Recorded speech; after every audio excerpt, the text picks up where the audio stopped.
The handcuffs clicked cold against Eleanor Mitchell's wrists as Officer Rollins sneered, "Another uppity one who thinks she knows the law."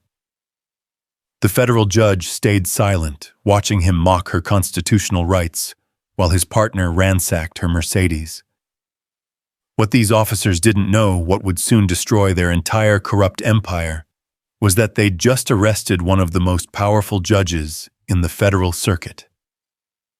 Welcome to a story of justice served ice cold, where those who abuse power learn exactly what happens when they target the wrong person.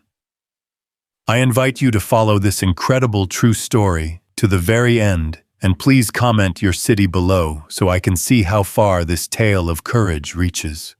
The autumn sun was beginning its descent behind the Georgia pines when Eleanor Mitchell merged onto Highway 85, her Mercedes S-Class purring smoothly as she settled in for the 2-hour drive to Westbrook. She'd made this journey countless times over the years, though less frequently since her appointment to the federal bench 3 years ago.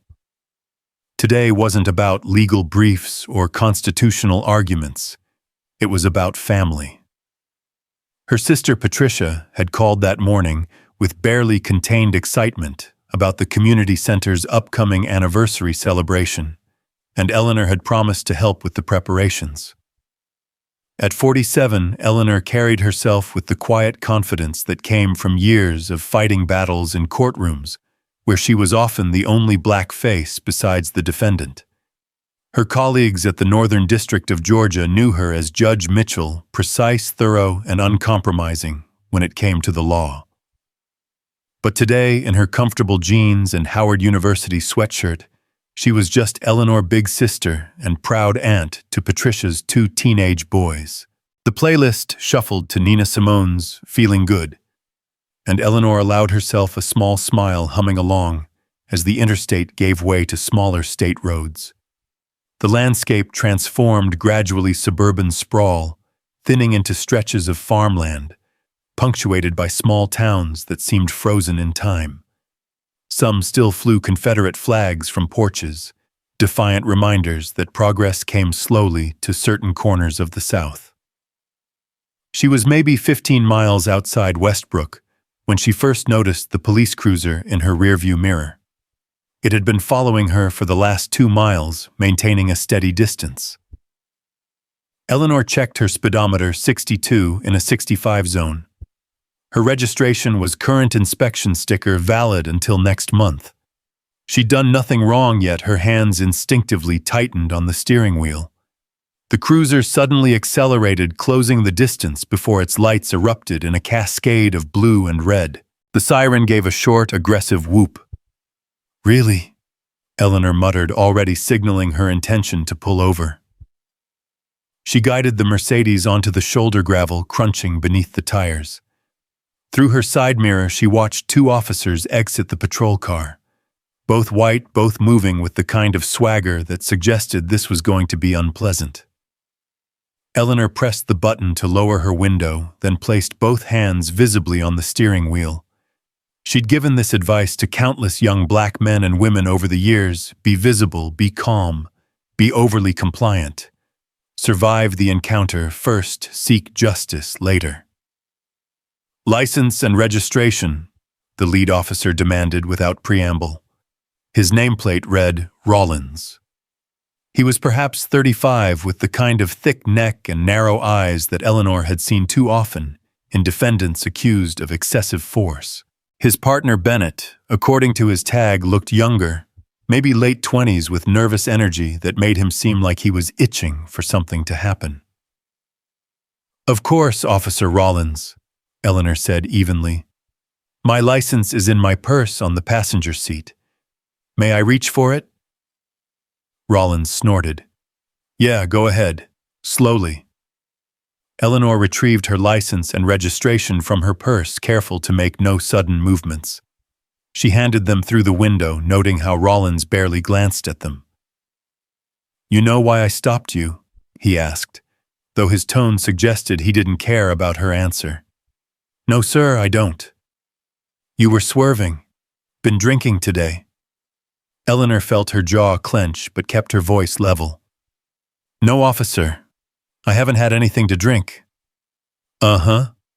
Rollins walked around the Mercedes, making a show of examining it, while Bennett positioned himself at the passenger side, hand resting casually on his holster. Nice car. Real nice. You lease this? No, I own it. Own it. Rollins exchanged a look with Bennett that Eleanor recognized all too well. Must be nice. What do you do for work that lets you own a car like this? I work for the federal government, Eleanor said simply. It wasn't a lie, though it was far from the complete truth. Federal government, Rollins repeated mockingly.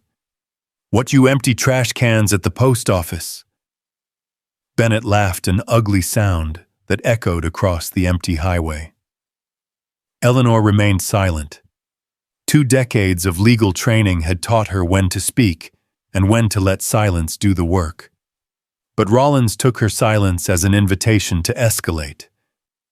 Step out of the vehicle, he ordered. May I ask why? I said step out of the vehicle. His hand moved to his weapon, not quite drawing it, but making the threat clear. Eleanor complied, moving slowly and deliberately. The asphalt was still warm from the day's sun, and she could smell the pine resin from the nearby forest, mixed with diesel exhaust from passing trucks. Several vehicles had slowed to observe the stop, but none pulled over. Turn around, hands on the vehicle, Rollins commanded. Officer, I haven't done anything wrong. I said turn around. Eleanor turned, placing her hands on the warm metal of her car's roof. She felt Rollins's hands pat her down roughly, far more aggressively than any legitimate safety check would require. His hands lingered in ways that made her skin crawl, but she forced herself to remain still. She's clean, Rollins announced to Bennett, who had begun rifling through Eleanor's purse without permission. Officer, you don't have consent to search my... Found something, Bennett called out, holding up a prescription bottle. Pills. Those are prescribed blood pressure medications, Eleanor said calmly. The label has my name and the prescribing physician. Bennett barely glanced at the label. Could be fake. Lots of drug dealers use fake prescriptions. That's ridiculous, Eleanor said, her composure finally cracking slightly. You can verify that prescription with any pharmacy database. Are you telling me how to do my job? Rollins stepped closer, close enough that she could smell the stale coffee on his breath. You got a real smart mouth on you. I'm exercising my constitutional rights, officer. You had no probable cause to stop me, no reasonable suspicion to search my vehicle, and... The slap came without warning. Not hard enough to leave a mark, but sharp enough to shock her into silence. Rollins's open palm had struck the back of her head, making her ears ring. Like I said, he growled, smart mouth. Eleanor's mind raced. She could identify herself now, end this immediately. One mention of her federal judgeship and these officers would likely fall over themselves, apologizing. But something held her back. Maybe it was the casual cruelty in Rollins's eyes, or the eager way Bennett had immediately assumed she was a criminal. Maybe it was the memory of all the defendants who'd stood before her bench with similar stories of abuse, stories that juries often dismissed because surely officers wouldn't act that way without cause. I want to speak to your supervisor, Eleanor said quietly. Rollins laughed. You'll get to meet him real soon. Turn around. Before Eleanor could respond, she heard the metallic click of handcuffs being removed from Rollins's belt. You're arresting me on what charges? Suspicion of drug possession, reckless driving, and resisting arrest. I haven't resisted anything. You are now, boss, Rollins said, spinning her around roughly and yanking her arms behind her back. The handcuffs bit into her wrists as he tightened them far more than necessary. Bennett was already on his radio. Unit 23 to dispatch. We're bringing in a black female, mid-40s, suspected drug possession and resisting. Have Chief Hargrave meet us at the station. Copy that, Unit 23. They marched Eleanor to their cruiser, Rollins' hand firm on her elbow. As he pushed her head down to enter the back seat, he whispered, "Should have just stayed where you belong." The ride to the Westbrook police station took 12 minutes. 12 minutes of Eleanor sitting in uncomfortable silence, her hands going numb from the too tight cuffs, while Rollins and Bennett discussed their weekend plans as if they hadn't just violated multiple constitutional amendments. Through the cage partition, she could see Bennett typing something on the patrol car's computer, occasionally chuckling at whatever he was writing. The Westbrook police station was exactly what Eleanor expected, a squat brick building that hadn't seen renovation since the 1970s. The parking lot was cracked asphalt with weeds growing through the gaps, and the American flag out front was faded and fraying at the edges. But what caught her attention were the 3 luxury vehicles parked in reserved spots, a new BMW, a Cadillac Escalade, and a Mercedes G-Wagon. Interesting cars for public servants in a town where the median income couldn't be more than $30,000 a year. Inside the station reeked of industrial disinfectant, trying to mask decades of cigarette smoke and mildew. The booking area was a chaos of noise phones ringing, officers chatting, and from somewhere in the back, someone was crying. As Rollins processed her in, Eleanor observed everything with a judge's trained eye. The desk sergeant who barely looked up from his computer. The bulletin board covered with union notices and thin blue-line propaganda. The holding cells visible through a reinforced window, all of them occupied by young black men and women. "Well, well, what do we have here?" the voice boomed from behind them. Eleanor turned to see a man who could only be Chief Hargrave. He was everything Central Casting would want in a small-town corrupt police chief, heavy-set florid face uniform, straining against his belly, and eyes that held a casual meanness that probably passed for authority in Westbrook. "Chief," Rollins said with obvious pleasure. "Caught this one doing 68 in a 65 swerving all over the road. Found pills in her purse, got belligerent when we questioned her. Typical Saturday night special, except it's Thursday." He laughed at his own joke. Hargrave walked around Eleanor, slowly examining her like she was livestock at an auction. "That's a Howard University sweatshirt," he observed. "You actually go there, or did you get it at Goodwill?" "I graduated summa cum laude," Eleanor replied evenly. "Ooh, summa cum laude." Hargrave mocked his southern drawl, stretching the Latin words into a parody. "Bennett, we got ourselves an educated one. Those are always the most trouble." He leaned in closer. "You know what your problem is. You people get a little education, make a little money, and suddenly you think you're better than everyone else. Think the rules don't apply to you." "The rules should apply to everyone equally," Eleanor said. "That's what the 14th Amendment guarantees." Hargrave's face flushed darker. "You a lawyer? I know my rights." "Your rights." Hargrave laughed, a harsh bark that echoed off the concrete walls. "Let me tell you about your rights. Right now, you have the right to sit in that holding cell until I decide what to do with you. You have the right to shut your mouth before you make things worse for yourself. And you have the right to learn that in my town, we don't tolerate uppity troublemakers who think they can quote law at us." He nodded to Rollins. "Put her in cell 3. Let her think about her attitude for a while." Cell 3 was a 6x8 concrete box that already held 2 other women. One was a young mother who couldn't have been more than 20, holding a sleeping toddler. The other was an elderly woman who sat in the corner, rocking slightly and muttering prayers under her breath. The smell of unwashed bodies and industrial bleach was overwhelming. "What you in for?" the young mother asked, as Eleanor sat on the metal bench bolted to the wall. "Driving, while black apparently," Eleanor replied. They say I was trespassing." The woman shifted her child, who whimpered in his sleep. At my own apartment complex. Been living there 3 years, but the new property manager called the cops, said I looked suspicious. My baby was with me and everything. Eleanor felt a cold fury building in her chest. What's your name? Tasha. Tasha Williams. This is Marcus Jr. She kissed her son's forehead gently. His daddy's supposed to pick him up from daycare in the morning. If I'm not out by then.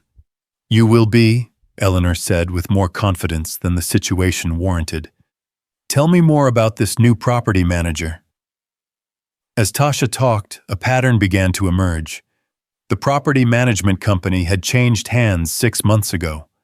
Since then, they'd been finding reasons to evict long-term residents, all of whom happened to be black.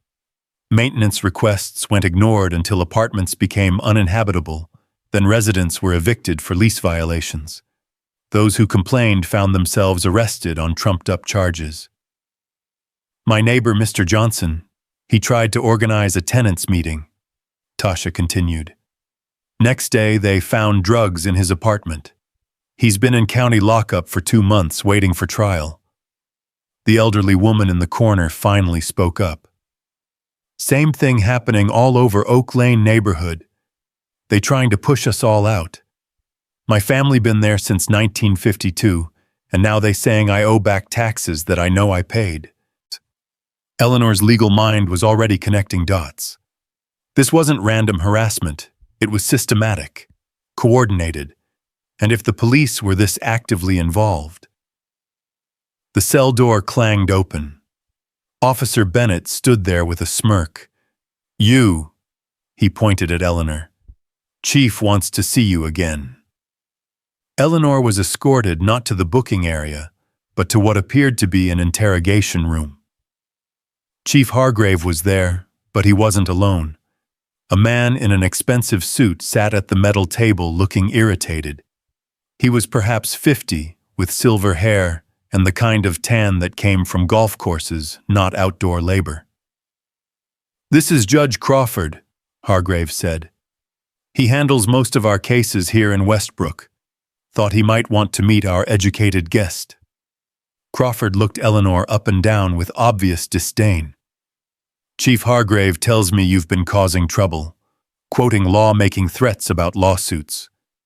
I've stated facts about constitutional violations, Eleanor replied calmly. Crawford laughed, but there was no humor in it. Constitution. You people love to throw that word around. Let me explain something about how the real world works. In this county, I interpret the law, and I can tell you that Officers Rollins and Bennett followed procedure perfectly. Your arrest is legitimate, and if you keep running your mouth, I'll personally ensure you're charged with enough to keep you in county for 6 months awaiting trial. That would be a violation of my right to a speedy trial, Eleanor said. Crawford's face darkened. There you go again. You know what your problem is. You don't understand your place. This isn't Atlanta or Washington or wherever you think you're from. This is Westbrook. We have our own way of doing things here, and smart-mouthed troublemakers learn that real quick. He stood up, straightening his tie. I'll be seeing you Monday morning for arraignment. Bail recommendation will be $10,000 cash only. Hope you have some rich friends. After Crawford left, Hargrave leaned against the wall, studying Eleanor with calculating eyes. You know you intrigue me.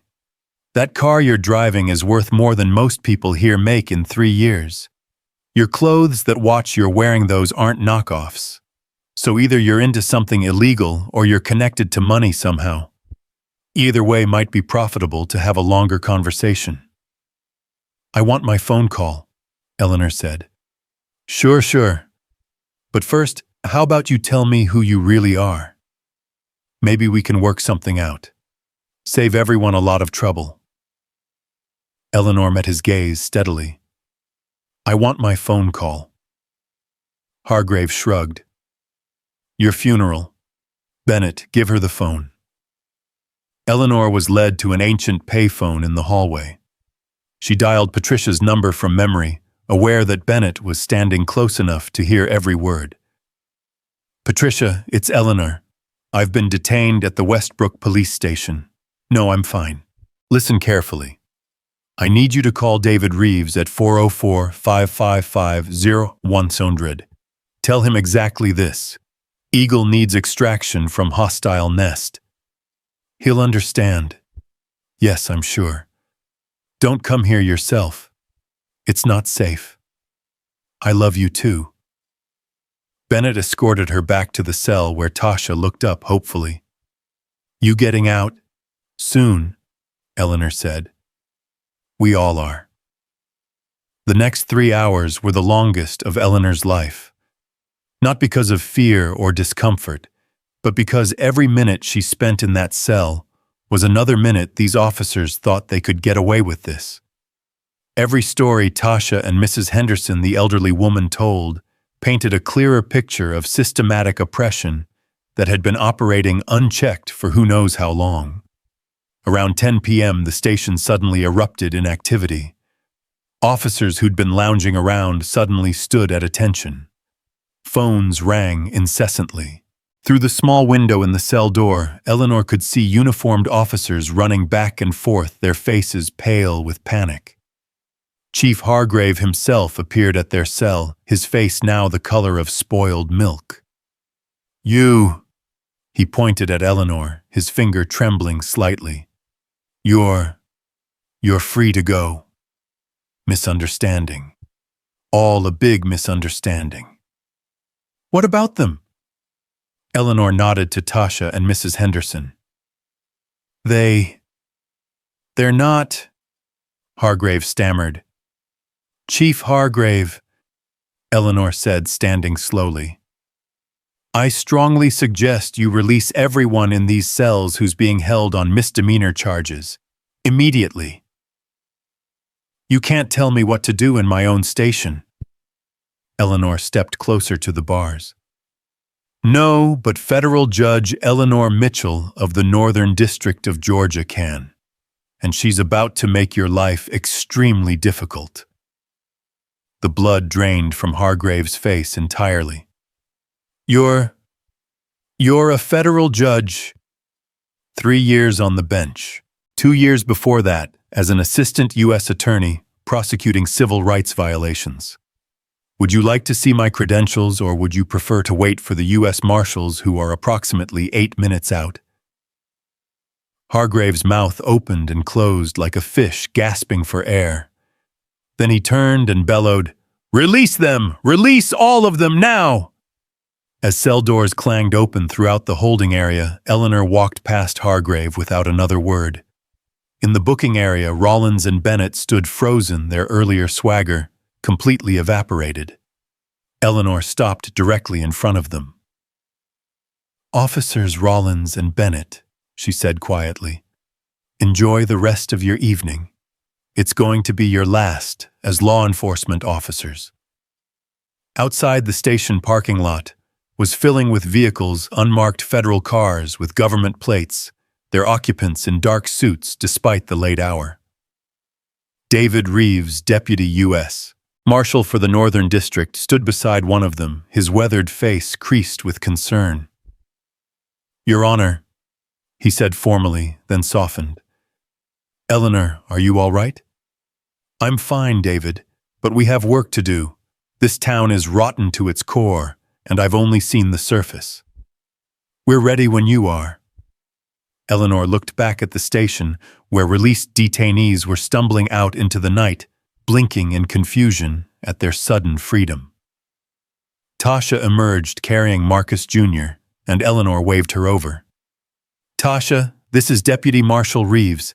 Tell him everything you told me about the evictions, the arrests, all of it. You're under federal protection now if you want it." Tasha's eyes widened. "You're really a judge." "I am. And what happened to you, to all of you, ends tonight." As Tasha began telling her story to the federal agents, Eleanor's phone buzzed. Patricia's name appeared on the screen. "Eleanor, thank God. What is happening?"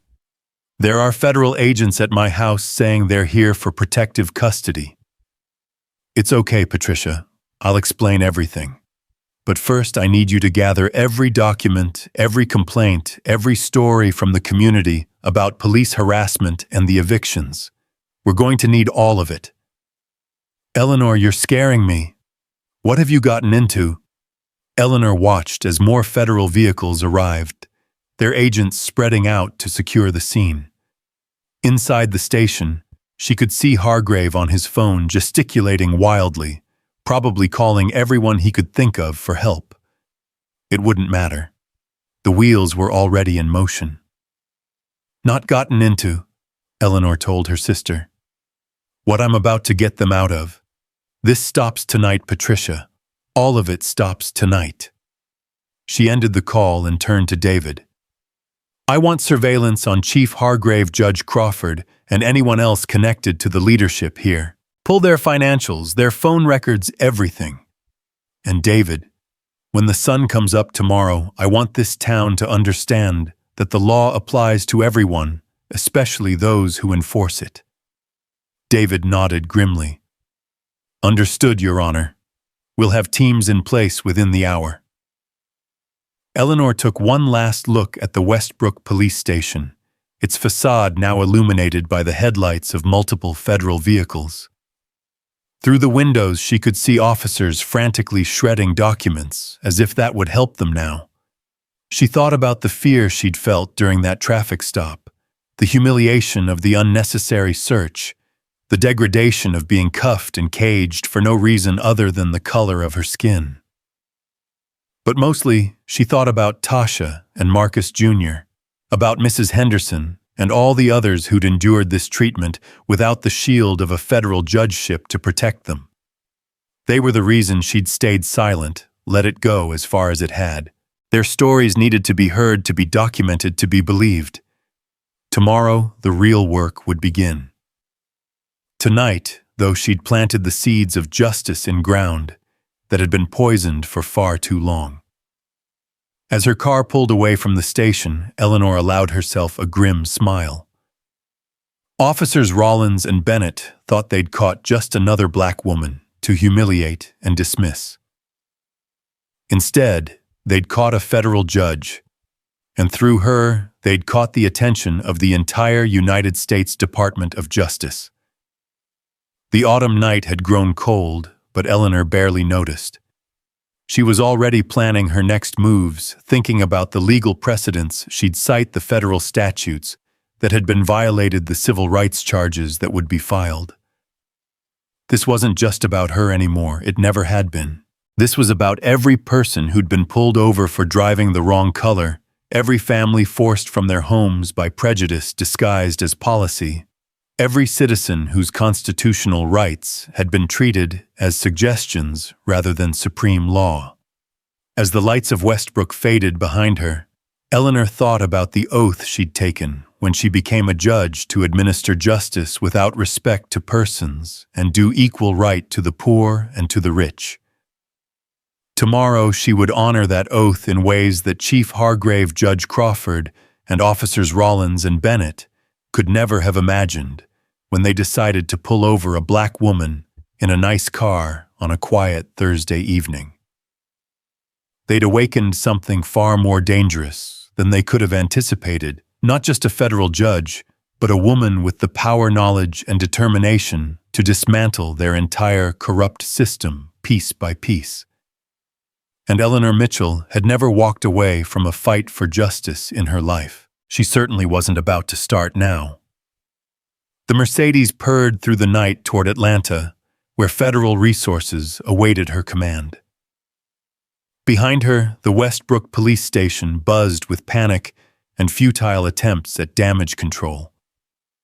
But it was already too late. The wheels of justice, once set in motion by someone who understood exactly how to operate them, could not be stopped by small-town corruption or provincial prejudice. Eleanor picked up her phone again, scrolling through her contacts, until she found the number she wanted. The phone rang twice before a familiar voice answered. Susan Chen? Susan, it's Eleanor Mitchell. I apologize for calling so late. Eleanor, Your Honor, it's never too late for you. What's going on? Susan Chen was the lead civil rights prosecutor for the Northern District, a brilliant attorney who'd argued successfully before Eleanor's bench many times. If anyone could build an airtight case against systemic corruption, it was Susan. "I need you to assemble your best team," Eleanor said. "We have a situation in Westbrook that's going to require immediate federal intervention. Civil rights violations, conspiracy, possibly RICO charges. How soon can you be ready? Give me 3 hours to get everyone together. Your Honor, are you okay? You sound different." "I'm fine, Susan, but I've just experienced firsthand what the citizens of Westbrook have been enduring for years, and I intend to ensure they never have to endure it again." There was a pause on the other end. "Eleanor, were you arrested?" "Yes." "Illegally searched?" "Yes." "Physically assaulted?" "Yes." Eleanor's voice hardened. "But I'm one of the lucky ones. I had a federal badge to flash when things got too bad.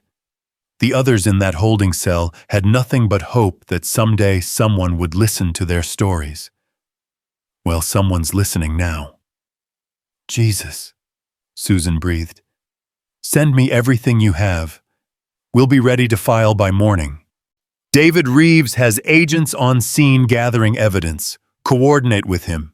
And Susan, this goes deep. We're not just looking at a few bad cops. There's systematic displacement of black families' coordination between law enforcement and the judiciary, and I suspect significant financial crimes underlying it all." "Understood. Eleanor, I'm sorry this happened to you." "Don't be sorry," Eleanor replied. "Be thorough, be aggressive, and be ready to show them what federal justice really looks like."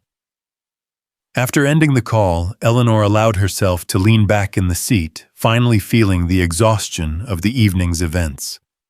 Her wrists still bore the red marks from the too tight handcuffs, and her dignity still stung from the violations she'd endured.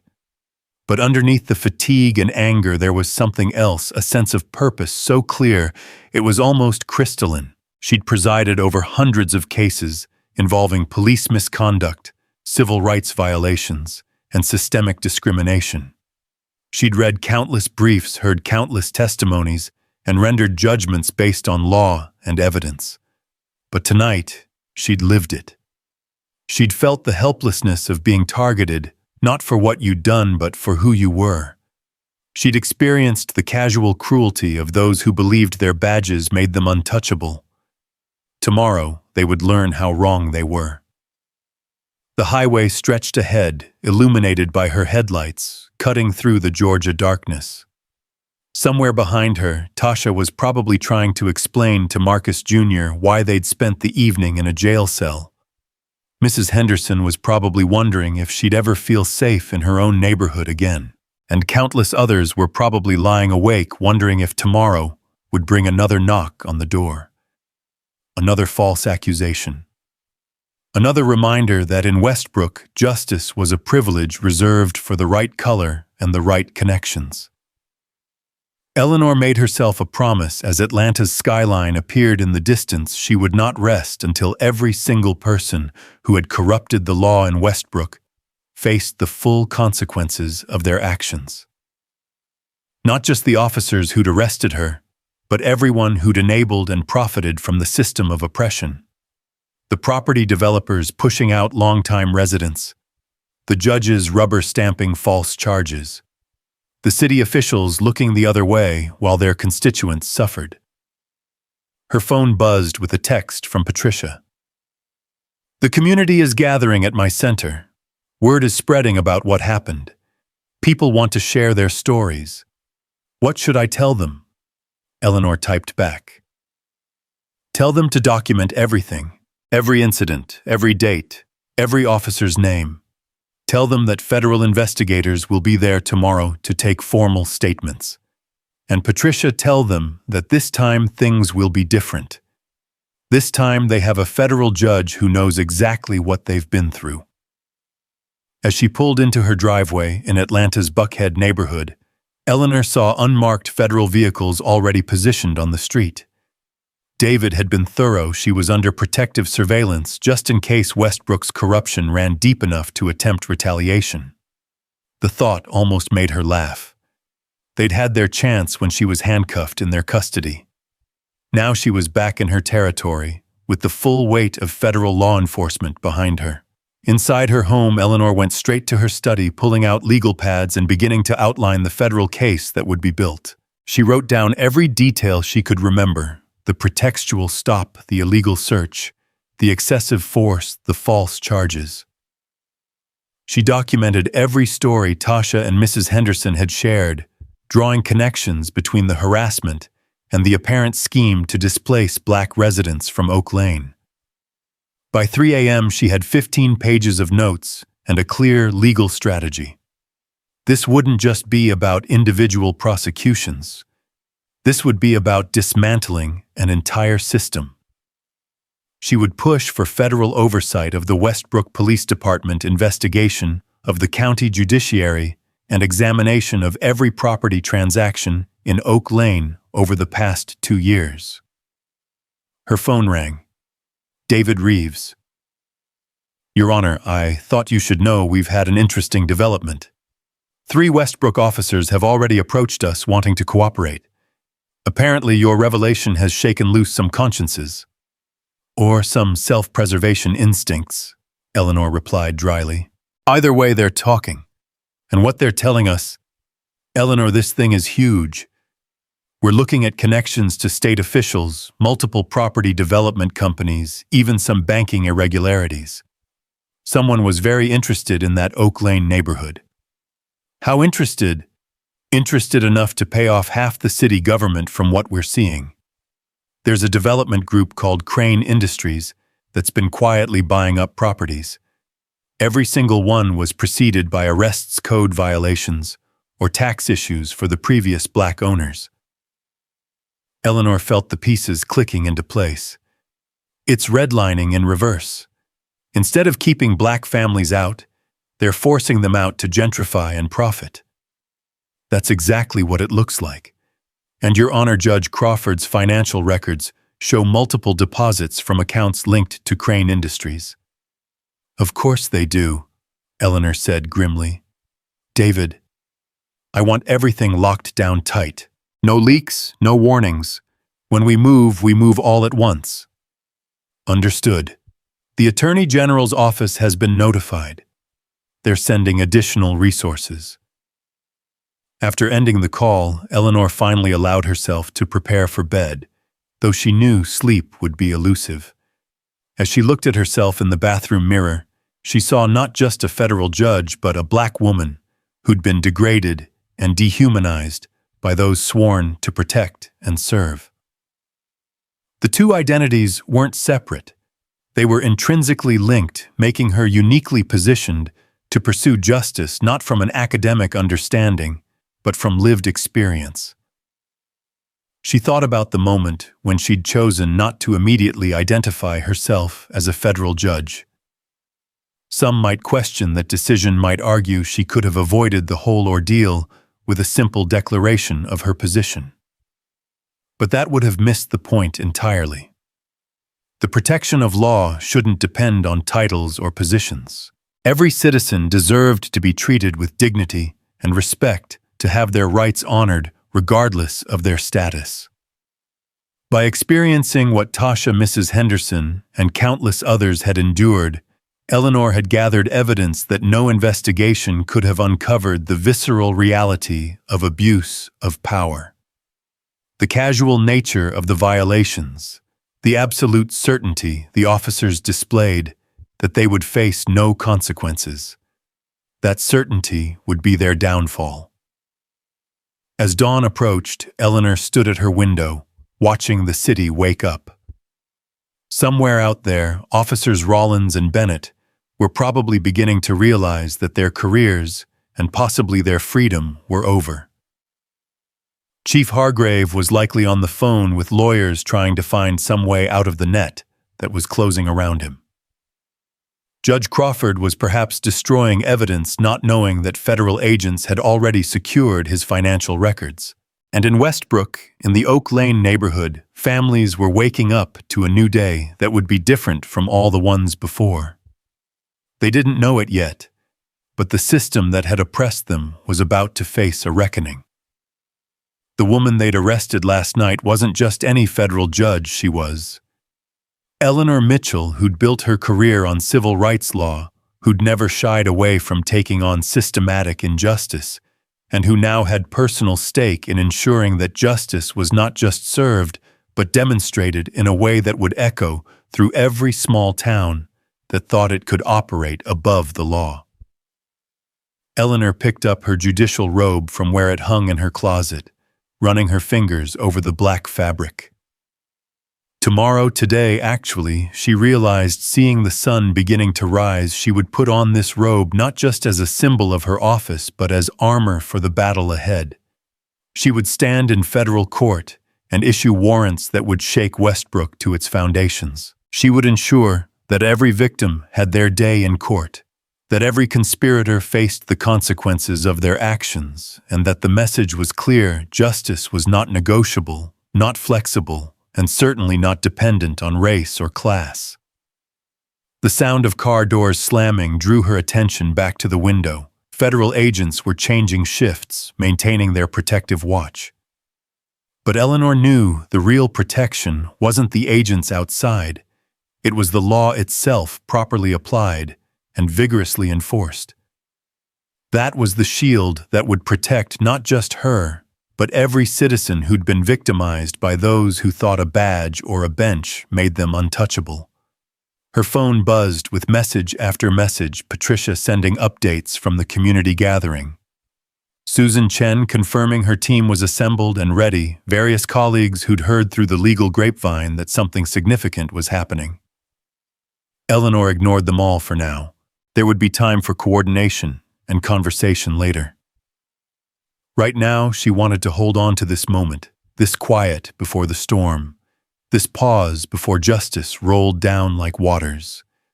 Because once she set foot in the federal courthouse later this morning, there would be no stopping the avalanche that would bury Westbrook's corrupt power structure. They'd pulled over the wrong woman. They'd arrested the wrong person. They'd revealed their systematic criminality to exactly the person with the power, knowledge, and will to destroy everything they'd built on the foundation of prejudice and greed. As the sun rose, fully painting Atlanta's skyline in shades of gold and amber, Eleanor smiled, a predator's smile, sharp and anticipatory. Officers Rollins and Bennett had no idea what they'd unleashed when they'd decided to follow a black woman in a nice car. Chief Hargrave couldn't imagine the federal resources about to descend on his little fiefdom. Judge Crawford would soon learn what it felt like to stand on the other side of the bench, stripped of power and facing the consequences of his crimes. And somewhere in Westbrook, in holding cells and run-down apartments in neighborhoods targeted for gentrification and families torn apart by false arrests, people would soon understand that sometimes, just sometimes, justice actually prevailed. Not because the system worked, but because someone who understood the system had experienced its failures firsthand and decided that enough was enough. Eleanor Mitchell had been many things in her 47 years: daughter, sister, lawyer, prosecutor, judge. But today she would be something more, the instrument of justice for those who'd been denied it for far too long. And she would wield that instrument with the precision of a surgeon and the fury of someone who'd felt the boot of oppression on her own neck.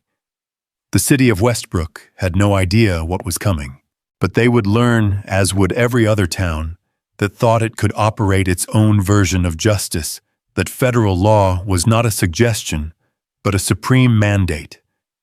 And Eleanor Mitchell was about to teach them that lesson in a way they would never, ever forget.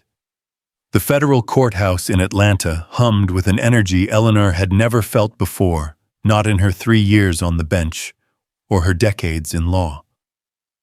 By 7 that morning, the secured conference room on the 15th floor had transformed into a war room. Susan Chen stood before a whiteboard covered in connecting lines between names, dates, and dollar amounts, while her team of prosecutors worked phones and laptops with focused intensity. "Your Honor," Susan said as Eleanor entered, "we've got enough for arrest warrants, but I want to make sure we get everyone. The 3 Westbrook officers who flipped gave us names we hadn't even connected yet." Eleanor studied the board. At the center was Victor Crane, CEO of Crane Industries, with lines spreading out like a spider's web to Judge Crawford, Chief Hargrave, multiple city council members, and even a state senator. "Tell me about Crane." 62 years old money from Savannah. Started buying distressed properties 15 years ago, but Westbrook is his biggest play yet. He's trying to turn Oak Lane into luxury condos and shopping centers. Conservative estimate puts the profit at $300 million once developed. "And he's paying off half the town to clear out the current residents," Eleanor said, tracing the connections with her finger. "How much has Crawford taken?" 200,000 that we can trace so far. Hargrave's gotten about 80,000, mostly in cash deposits, structured to avoid reporting requirements. Classic money laundering. Eleanor felt that cold fury building again. While families like Tasha's struggled to pay rent, these men were getting rich from their suffering. "I want RICO charges. This is a criminal enterprise and we're going to treat it as such." David Reeves entered the room, his phone pressed to his ear. He finished his call and turned to Eleanor with a grim expression. "We have a problem. Someone tipped off Crane. He's at his attorney's office right now, and word is he's about to start destroying documents." "Then we move now," Eleanor said decisively. She turned to Susan. "How many warrants can you have ready in an hour?" "All of them. My team worked through the night. We just need your signature." "You'll have it. David, coordinate with the FBI.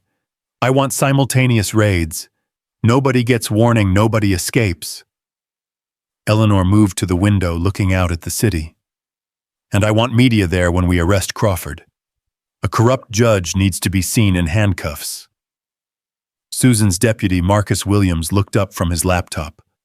"Your Honor, there's something else. We've been tracking property records, and Crane Industries has a partner we didn't know about. Blackstone Holdings out of Delaware. Shell Company. Looks like it. But here's the interesting part, one of the directors listed is Rebecca Hargrave. The chief's wife."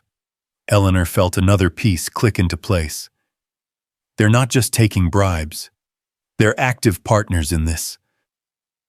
The room erupted in controlled chaos as the implications sank in. This wasn't just corruption. It was a conspiracy that involved personal investment from the very people supposed to protect Westbrook's citizens. Eleanor's phone rang. Patricia's name appeared on the screen. "Patricia, I can't talk long." "Eleanor, you need to know something. That property manager who's been harassing residents.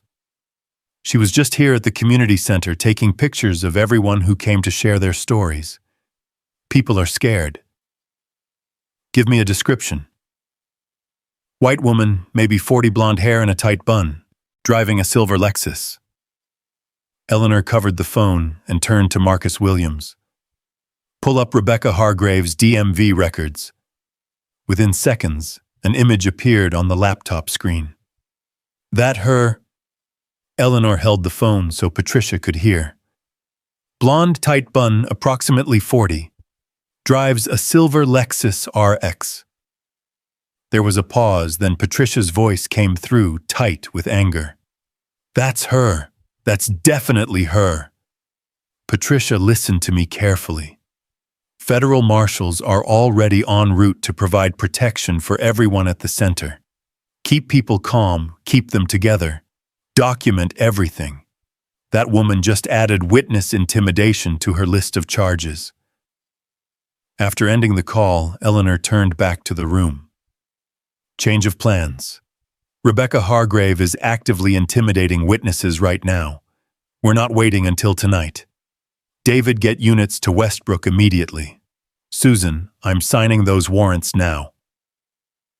The next 30 minutes moved with the precision of a military operation. Eleanor signed warrant after warrant, while Susan's team coordinated with federal agents across 3 counties.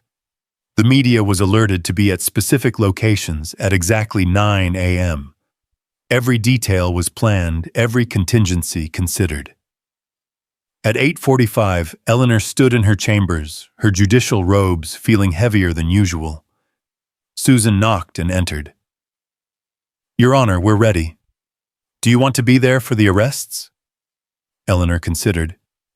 Part of her wanted to see Crawford's face when the handcuffs went on, but she knew her role now was different.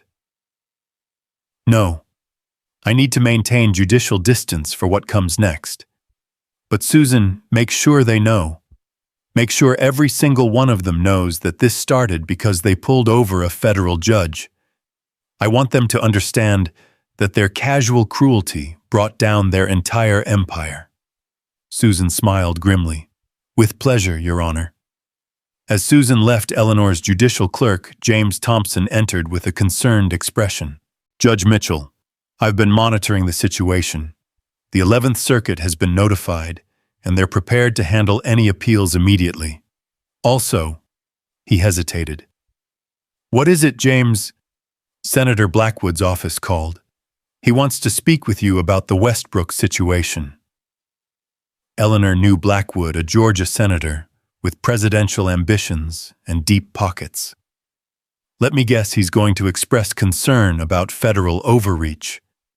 "Something like that, I imagine." "He can express his concerns to the Attorney General. I have work to do." Eleanor moved to her courtroom where emergency hearings were already being scheduled.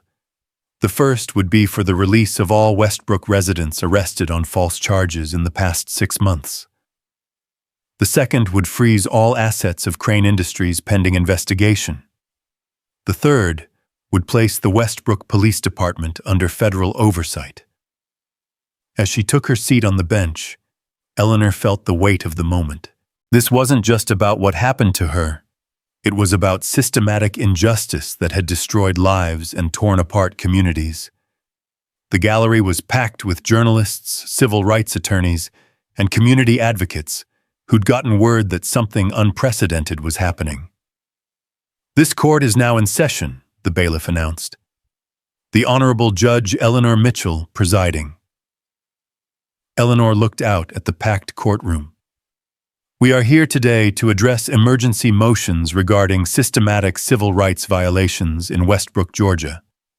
The evidence before this court indicates a conspiracy of such magnitude and malice that immediate federal intervention is not just warranted, but morally imperative." As she began outlining the preliminary findings, Eleanor's phone set to silent lit up with a message from David Reeves. "Crawford in custody. Hargrave in custody. Crane attempting to flee pursuit in progress." Eleanor maintained her judicial composure, but inside she felt a surge of satisfaction. The machine that had ground down so many was itself being ground to dust by the very system it had corrupted. The first attorney to approach the bench was representing 23 Westbrook residents who'd been falsely arrested in the past year. As Eleanor reviewed their cases, she saw patterns that made her stomach turn. Single mothers arrested for loitering outside their own homes. Elderly men charged with disorderly conduct for questioning eviction notices. Teenagers held for days on charges that were never filed. "Motion granted," Eleanor ruled. "All arrests initiated by the Westbrook Police Department in the past 12 months involving residents of the Oak Lane neighborhood are hereby subject to federal review. Any individual currently incarcerated based solely on these arrests is to be released immediately pending that review." The courtroom erupted in a mix of gasps and applause before Eleanor restored order. This was just the beginning. The next attorney represented Crane Industries, a sharp-dressed man named Harrison Wells, who'd probably been pulled out of a partners' meeting at one of Atlanta's white shoe firms. "Your Honor," Wells began smoothly, "while we respect the court's authority, These allegations against my client are entirely unsubstantiated. Mr. Crane is a legitimate businessman who— Mr. Wells, Eleanor interrupted, are you aware that your client is currently in federal custody after attempting to flee the jurisdiction? Wells's composed facade cracked slightly. I was not aware of that, Your Honor. Are you aware that federal agents are currently executing search warrants at Crane Industries offices in 3 cities? Your Honor, I must protest. Your protest is noted and overruled, based on the evidence presented by the U.S. Attorney's Office, including financial records, showing systematic bribery of public officials. This court orders all assets of Crane Industries related to properties in Westbrook, Georgia, to be frozen immediately. Wells tried to rally. Your Honor, this is unprecedented. You're destroying a legitimate business based on preliminary allegations. Preliminary. Eleanor's voice could have frozen water. Mr. Wells, I have sworn affidavits from 17 witnesses, financial records, showing hundreds of thousands in bribes, and 3 cooperating police officers who have detailed the conspiracy. If you consider that preliminary, I suggest you reconsider your approach to this case. As Wells retreated, Susan Chen approached with an update. She whispered quickly, Crane was caught at a private airfield. He had a bag with $200,000 in cash and a ticket to the Caymans. Eleanor nodded slightly, then addressed the court. The next matter concerns federal oversight of the Westbrook Police Department. For the next 3 hours, Eleanor systematically dismantled every structure that had enabled the oppression in Westbrook. She appointed a federal monitor for the police department, ordered a review of every case Judge Crawford had presided over in the past 5 years, and established a victims' compensation fund to be paid from the frozen assets of the conspirators. During a brief recess, Eleanor retreated to her chambers where James was coordinating with various agencies. Judge, you should see this, he said, turning his laptop toward her. On the screen was live footage from Westbrook. Federal agents were leading Chief Hargrave out of his home in handcuffs while news cameras rolled. His face was purple with rage and humiliation, a stark contrast to the arrogant confidence he'd displayed just 12 hours earlier. Another window showed Judge Crawford being arrested at his country club, still in his golf clothes. The look of shock on his face as agents read him his rights was, Eleanor had to admit, deeply satisfying. There's more, James said, pulling up another feed. This is happening right now at the community center. The screen showed Patricia's community center surrounded by federal vehicles, but not in a threatening way. Agents were taking statements from residents, documenting stories, providing protection. And there, in the middle of it all, was Tasha Williams, the young mother from the holding cell, speaking animatedly to a federal prosecutor, while Marcus Jr. played at her feet. Eleanor felt her eyes water slightly. This was why she'd become a lawyer, why she'd accepted the federal judgeship. Not for the prestige or the power, but for moments like this, when the system actually worked to protect the vulnerable. Her phone rang. Senator Blackwood himself this time, Judge Mitchell. His cultured Southern accent dripped with false concern. I'm hearing disturbing reports about federal overreach in Westbrook. Surely this could have been handled through proper channels. Senator, Eleanor cut him off. The proper channels were corrupted. The entire local power structure was engaged in a criminal conspiracy. If you have concerns about my handling of this matter, I suggest you review the evidence that will be made public in— She checked her watch, approximately 1 hour. Now, Judge Mitchell, there's no need for threats. That's not a threat, Senator. It's a timeline. The U.S. Attorney will be holding a press conference detailing the charges. If you have any connection to Crane Industries or received any campaign contributions from Victor Crane, you might want to have your attorney present. There was a long pause. I'm sure I don't know what you're implying. I'm not implying anything, Senator. I'm stating facts. Victor Crane, has been a major donor to several political campaigns. Those donations are now part of a federal investigation into money laundering and bribery. Have a good day, Senator. She hung up before he could respond. James was trying not to smile. Judge, remind me never to get on your bad side. James, I spent 12 hours watching people with power abuse those without it. I have no patience left for politeness. Eleanor returned to the courtroom for the afternoon session. More motions, more emergency orders, more systematic dismantling of Westbrook's corrupt infrastructure. But the most important moment came when she addressed the victims directly. To the residents of Westbrook who have suffered under this systematic oppression, Eleanor said, her voice carrying to every corner of the packed courtroom. This court wants you to know that your voices have been heard. Your suffering has not been ignored, and those who believed they were above the law have learned that justice, though sometimes delayed, will not be denied. As court adjourned, Eleanor saw Patricia in the gallery. Her sister's eyes were red from crying, but she was smiling. They couldn't speak here, not with the formal boundaries of the courtroom, but their eyes met, and a lifetime of understanding passed between them. Eleanor returned to her chambers to find David Reeves waiting with a final update. Your Honor, we've got them all. Every name on our list is in custody or cooperating. But there's something else you should know. What? Officer Rollins. He wants to talk to you. Says he has information you need to hear personally. Eleanor's jaw tightened. He can talk to the prosecutors. He says it's about other towns. Says Westbrook isn't the only place this is happening.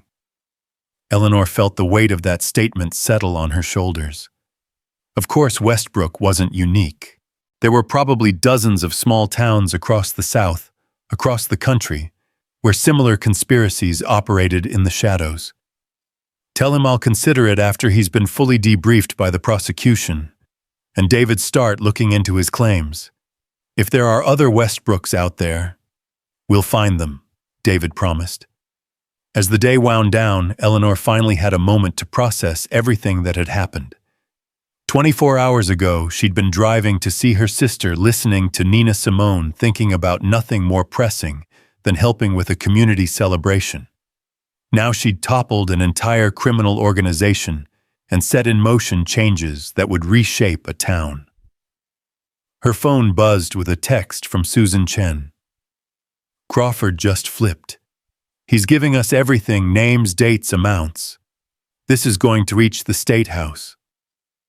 Eleanor smiled grimly. Let it reach wherever it needed to reach. Corruption was like cancer. You had to get it all, or it would just grow back. Another text, this one from Patricia. The community wants to thank you. They're planning something special for tomorrow. Eleanor typed back. Tell them the best thanks is to keep fighting, to keep demanding justice. This is just the beginning. As she prepared to leave for the day, Eleanor looked at the nameplate on her desk. Honorable Eleanor Mitchell, United States District Judge. The title carried weight, responsibility, power. But today she'd learned that sometimes the most powerful thing wasn't the title. It was the willingness to experience injustice firsthand and then use every tool at your disposal to destroy it. There would be more battles ahead. The defendants would have high-powered attorneys who would challenge every charge, every piece of evidence. There would be political pressure, media scrutiny, and attempts to paint her as a vindictive judge who'd abused her power for personal revenge. But Eleanor wasn't worried. She had the truth, the law, and the support of a community that had finally found someone who would listen. More importantly, she had the memory of those hours in that holding cell, listening to Tasha and Mrs. Henderson, understanding in her bones what it meant to be powerless in the face of systematic oppression. That memory would fuel her through whatever came next. Because this wasn't just about Westbrook anymore. Officer Rawlins's hint about other towns meant this was just the first battle in what would likely be a much longer war. Eleanor gathered her things, including the 15 pages of notes she'd written in the early morning hours. They would become part of the official record, her first-hand account of civil rights violations that would be studied in law schools and cited in future cases. As she walked through the courthouse, various attorneys and clerks nodded respectfully, but there was something different in their expressions now. Word had spread about what had happened, about how she'd personally experienced the injustice she was now prosecuting. Some seemed awed, others concerned, but all understood that Judge Eleanor Mitchell had crossed a line that few judges ever did, from observer of injustice to victim of it, and now to its most fierce opponent. The federal marshals were waiting to escort her home, a precaution David had insisted on, until they were sure all of Crane's associates were accounted for.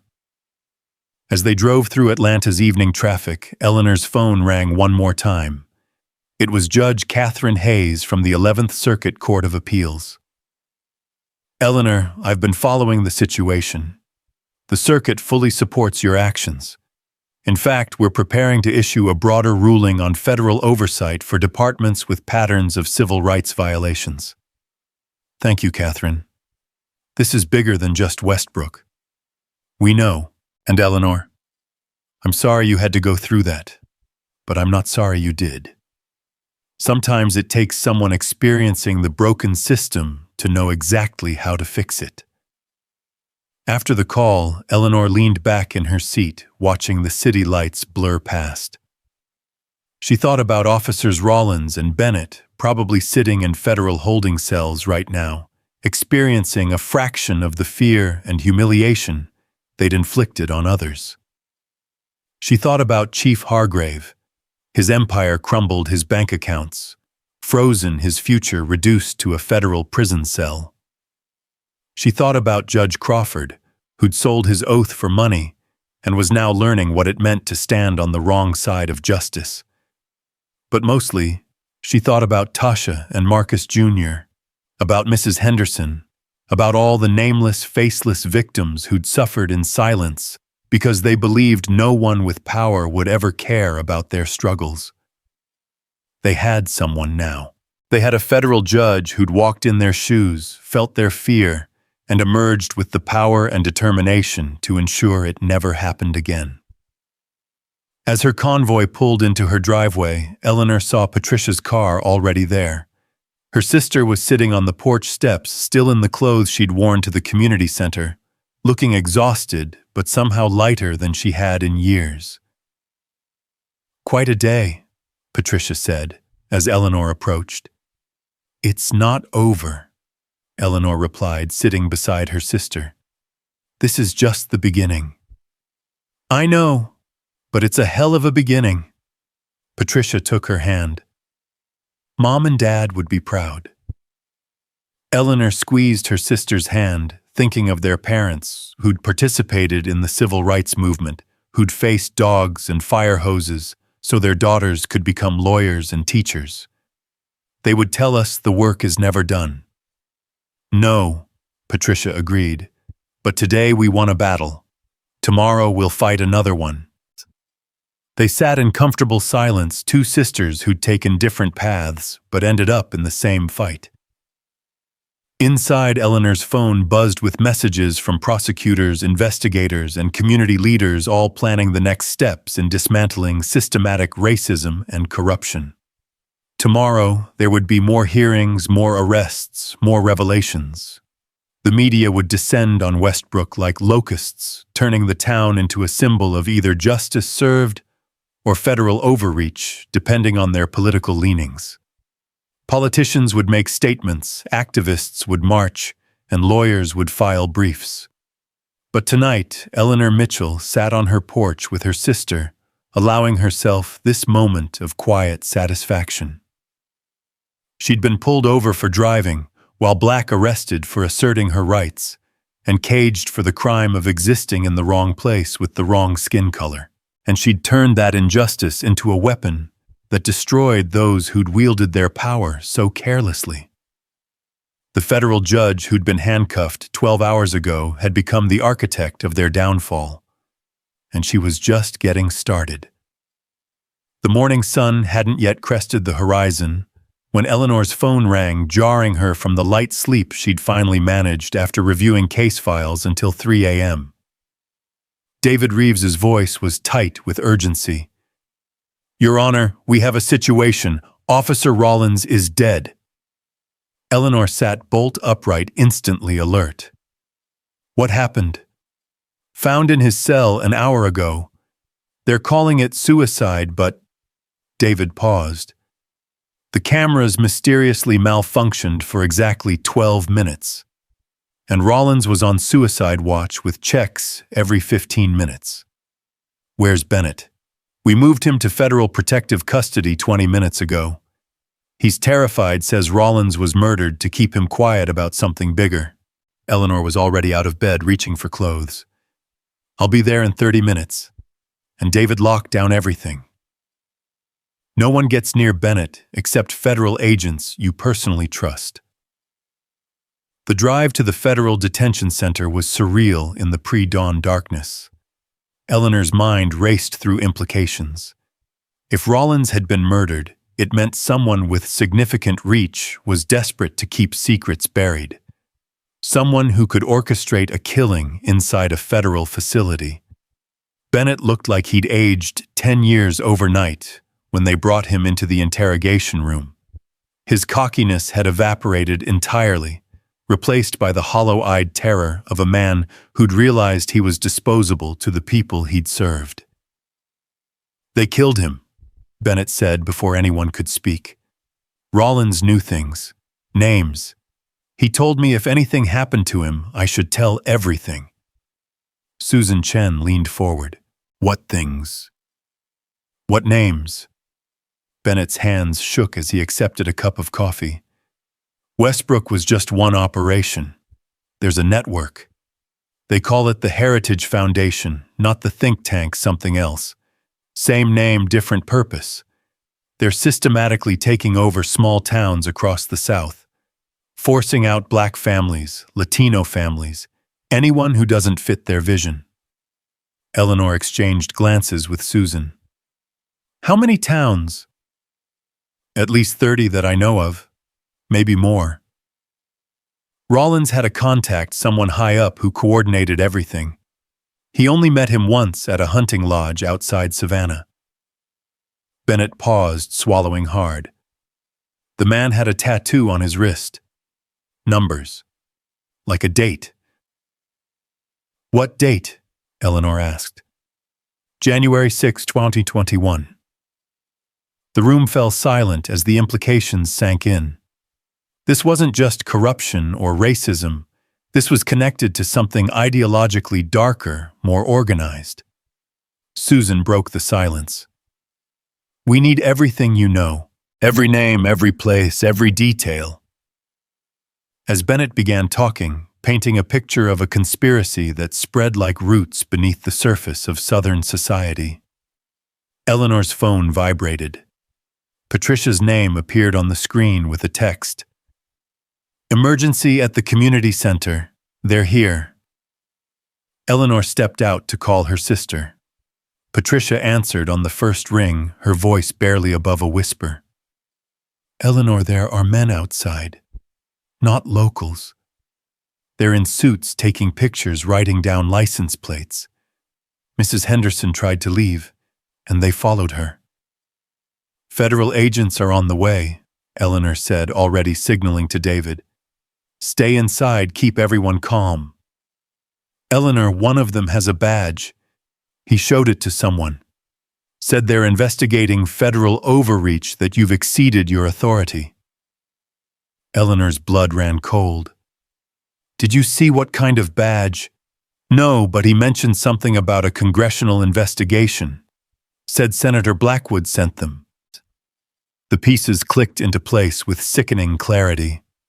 Blackwood wasn't just concerned about the investigation, he was part of it. And now he was using his Senate position to intimidate witnesses and gather intelligence. Within minutes, Eleanor had federal marshals racing toward Westbrook while she placed a call to the Attorney General himself. William Harrison answered despite the early hour, his voice gravelly but alert, as Eleanor rapidly explained the situation. "Judge Mitchell, are you suggesting a United States senator is part of this conspiracy?" "I'm stating that his representatives are currently intimidating federal witnesses in an ongoing RICO investigation. Whether he's directly involved or being used is something we need to determine immediately. This is going to cause a political firestorm. With all due respect, Mr. Attorney General, I don't care about politics. I care about the people being terrorized in my sister's community center right now." There was a pause, then Harrison's voice came back harder. "You're right. I'll handle Blackwood. You protect those witnesses." Eleanor returned to the interrogation room where Bennett was still outlining the conspiracy's structure. His revelations were staggering. Judges, police chiefs, state legislators, business leaders, all connected through a network that used racist ideology to justify massive financial crimes. "There's a meeting," Bennett said suddenly. "Rollins mentioned it before everything went bad. This weekend at the old Crane plantation outside Macon. They're gathering to figure out damage control." Susan's eyes lit up. "Where exactly?" "Saturday night. The plantation's been in Crane's family for generations. They use it for special meetings, the kind where they don't want any records." Eleanor made a decision that would have seemed unthinkable 24 hours ago. "We're going to wire you up and send you in." Bennett's face went white. "They'll kill me." "They'll kill you anyway if they think you know too much," Eleanor said bluntly. "This is your only chance at witness protection and a reduced sentence." As Bennett wrestled with his options, David returned with an update from Westbrook. "Our agents intercepted Blackwood's people. They're congressional staffers with legitimate credentials, but they were way outside their authority. We've detained them for questioning."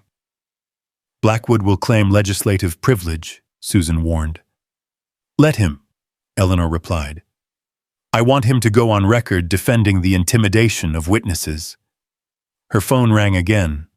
This time it was Judge Hayes from the Circuit Court. "Eleanor, I've just received a call from the Chief Justice. This situation has his attention. He wants to know if you need resources."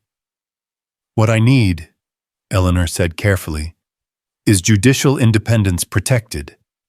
There are going to be powerful people trying to shut this down." "You'll have it."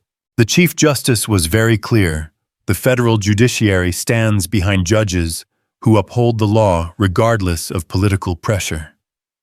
As Eleanor ended the call, she found Bennett staring at her with something like awe. "You're really going after everyone, aren't you?" "Mr. Bennett, when you and Officer Rollins pulled me over, you started something you couldn't possibly understand. You revealed a system so corrupt, it thinks it can murder witnesses in federal custody. So yes, I'm going after everyone involved, no matter how high it goes." The next hours passed in a blur of legal maneuvers and strategic planning. Eleanor signed warrants for electronic surveillance, authorized witness protection for a dozen Westbrook families, and coordinated with FBI field offices across 5 states. The scope of the investigation had exploded beyond anything she'd initially imagined. By noon, the media had caught wind of Senator Blackwood's involvement. Cable news exploded with speculation, political commentators choosing sides based on party affiliation rather than facts. But Eleanor ignored the noise, focused on building an airtight case that would withstand any political interference. Patricia called with an update from Westbrook. "The federal agents have the community center secured, but Eleanor, people are scared. Some are talking about leaving town entirely." "Tell them to hold on a little longer," Eleanor said. "By the end of this week, the people terrorizing them will be in federal prison." "How can you be so sure?" Eleanor looked at the evidence mounting on Susan's desk, financial records, Witness statements, phone intercepts already authorized by federal warrants. Because they made a fatal mistake. They thought their power made them untouchable. They're about to learn otherwise. That afternoon, Eleanor presided over a series of emergency hearings that further dismantled the conspiracy's infrastructure. She froze bank accounts in 17 states, authorized federal takeover of 3 police departments, and issued bench warrants for 43 individuals whose names had emerged from Bennett's testimony. But the most dramatic moment came when Harrison Wells Crane's attorney arrived with a proposal. "My client wants to make a deal," Wells said, his earlier arrogance replaced by desperate pragmatism. "Full cooperation in exchange for consideration in sentencing." Eleanor leaned back in her chair. "Mr. Crane is facing life in federal prison for RICO violations, conspiracy to violate civil rights, and now potentially murder conspiracy in the death of Officer Rollins. What could he possibly offer that would warrant consideration?" Wells pulled out a tablet, his hands slightly unsteady. "Everything. He has recordings, documents, names going back 15 years. The Heritage Foundation, as they call it, has been planning this since the 2008 election. Mr. Crane has it all." Susan practically vibrated with excitement, but Eleanor remained stone-faced. "I'll review his proffer. If it's as comprehensive as you claim, we'll consider a recommendation for 25 years instead of life. Non-negotiable." Wells swallowed hard. "I'll convey that to my client." As Wells left, Eleanor turned to Susan. "Get a team ready to review whatever Crane provides. And Susan, make sure it's all verified independently. I don't trust him not to throw in disinformation to protect someone higher up." The afternoon brought another crisis. Marcus Williams burst into Eleanor's chambers with news that made her blood run cold. "Your Honor, we've intercepted communications. There's a plan to attack the community center tonight. Make it look like gang violence, discredit the witnesses." Eleanor immediately called David. "I need a full tactical team in Westbrook. And David, I'm going there myself." "Your Honor, that's not advisable. These are my people, David. They're being targeted because of my investigation. I'm going." The drive to Westbrook felt different this time. Eleanor wasn't a private citizen heading to see family. She was a federal judge leading a convoy of law enforcement vehicles toward a showdown with domestic terrorism. Patricia was waiting at the community center now, surrounded by federal agents in tactical gear. Inside, dozens of families huddled together, children crying, while adults tried to maintain calm. Eleanor addressed them directly, her judicial robes replaced by a bulletproof vest that David had insisted she wear. "I know you're frightened," she said, her voice carrying to every corner of the room. "You have every right to be. For years you've lived under the threat of those who abuse their power. But that ends tonight. The federal government is here, and we're not leaving until every single person who terrorized you is brought to justice." Henderson, the elderly woman from the holding cell, stood up slowly. "Judge Mitchell, they've been doing this to us for so long. How do we know this time will be different?" Eleanor moved to stand before her, taking the older woman's weathered hands in her own.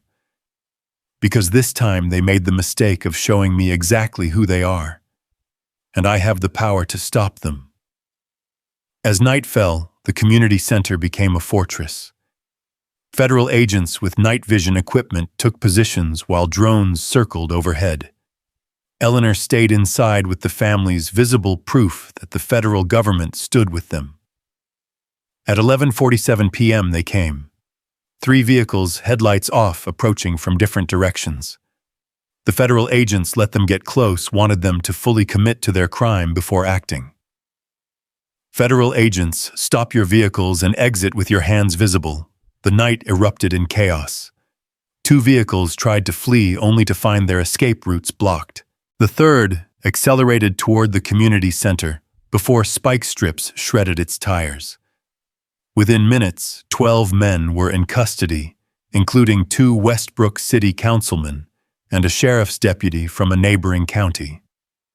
But the most shocking arrest came when agents searched the vehicles and found detailed plans for the attack, including a list of specific families to target. At the bottom of the list, circled in red, was Eleanor's name. As the attackers were led away in chains, Eleanor stood in the community center's doorway, watching. One of them, a young man who couldn't have been older than 25, looked at her with such hatred, it was almost physical. "You're destroying everything," he spat. "Our heritage, our way of life. Your way of life was built on the suffering of others," Eleanor replied quietly. "It deserves to be destroyed." The young man was pulled away, but his words echoed in the night air. This wasn't just about crime or corruption anymore. It was about a fundamental clash of visions for what America should be. Inside, the families began to realize they were safe, truly safe for the first time in memory. Tasha Williams was crying, holding Marcus Jr. tight. "It's over," she kept saying. "It's really over." But Eleanor knew better. This was just one battle in a much larger war. Bennett's intelligence suggested dozens more towns suffering under similar oppression. Crane's cooperation would likely reveal connections reaching into corporate boardrooms and state capitals. Her phone buzzed with a message from Susan Chen. "Crane's materials are legitimate. This is bigger than we thought. The Heritage Foundation has a war chest of $2 billion and connections to 3 Supreme Court justices through intermediaries." Eleanor stepped outside into the cool Georgia night, looking up at the stars barely visible through the light pollution. Somewhere out there, in plantations and private clubs, in legislative offices and corporate suites, powerful people were scrambling to cover their tracks or distance themselves from a conspiracy that was unraveling faster than they could manage. She thought about Officer Rollins dead in his cell to keep secrets that Bennett had already revealed. She thought about all the Officer Rollins out there, small men given big power, and taught to use it against those they'd been raised to see as lesser. And she thought about the system that created them, nurtured them, and protected them until someone like her came along, someone with the power, knowledge, and personal motivation to tear it all down.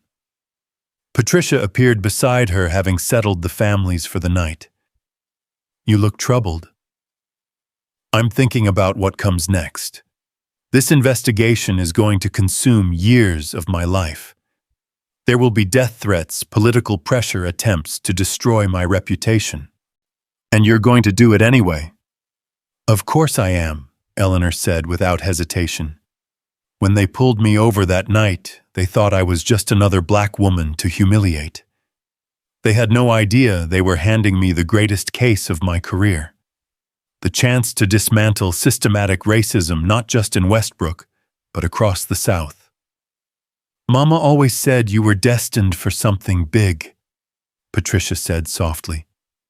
"Mama also said that with power comes the responsibility to use it for those who have none." Eleanor turned to her sister.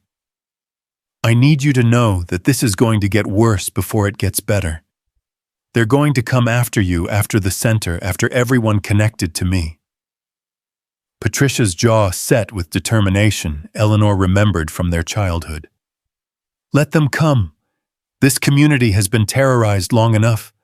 We're not backing down now." A federal agent approached with a tablet. "Your Honor, we're getting reports of similar raids happening simultaneously in 6 other states. The Attorney General has activated a national task force. He wants you to lead it."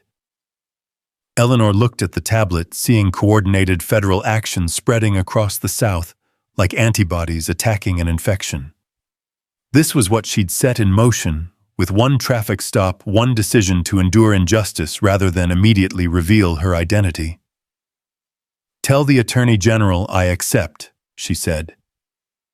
As the night wore on, Eleanor remained at the community center, coordinating with federal agents, comforting frightened families, and building the case that would define her career. By dawn, over 200 arrests had been made nationwide, the Heritage Foundation's secret network, exposed to the harsh light of federal prosecution.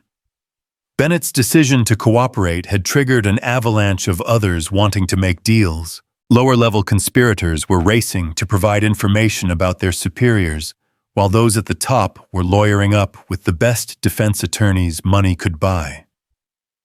But the most significant development came just as the sun rose over Westbrook.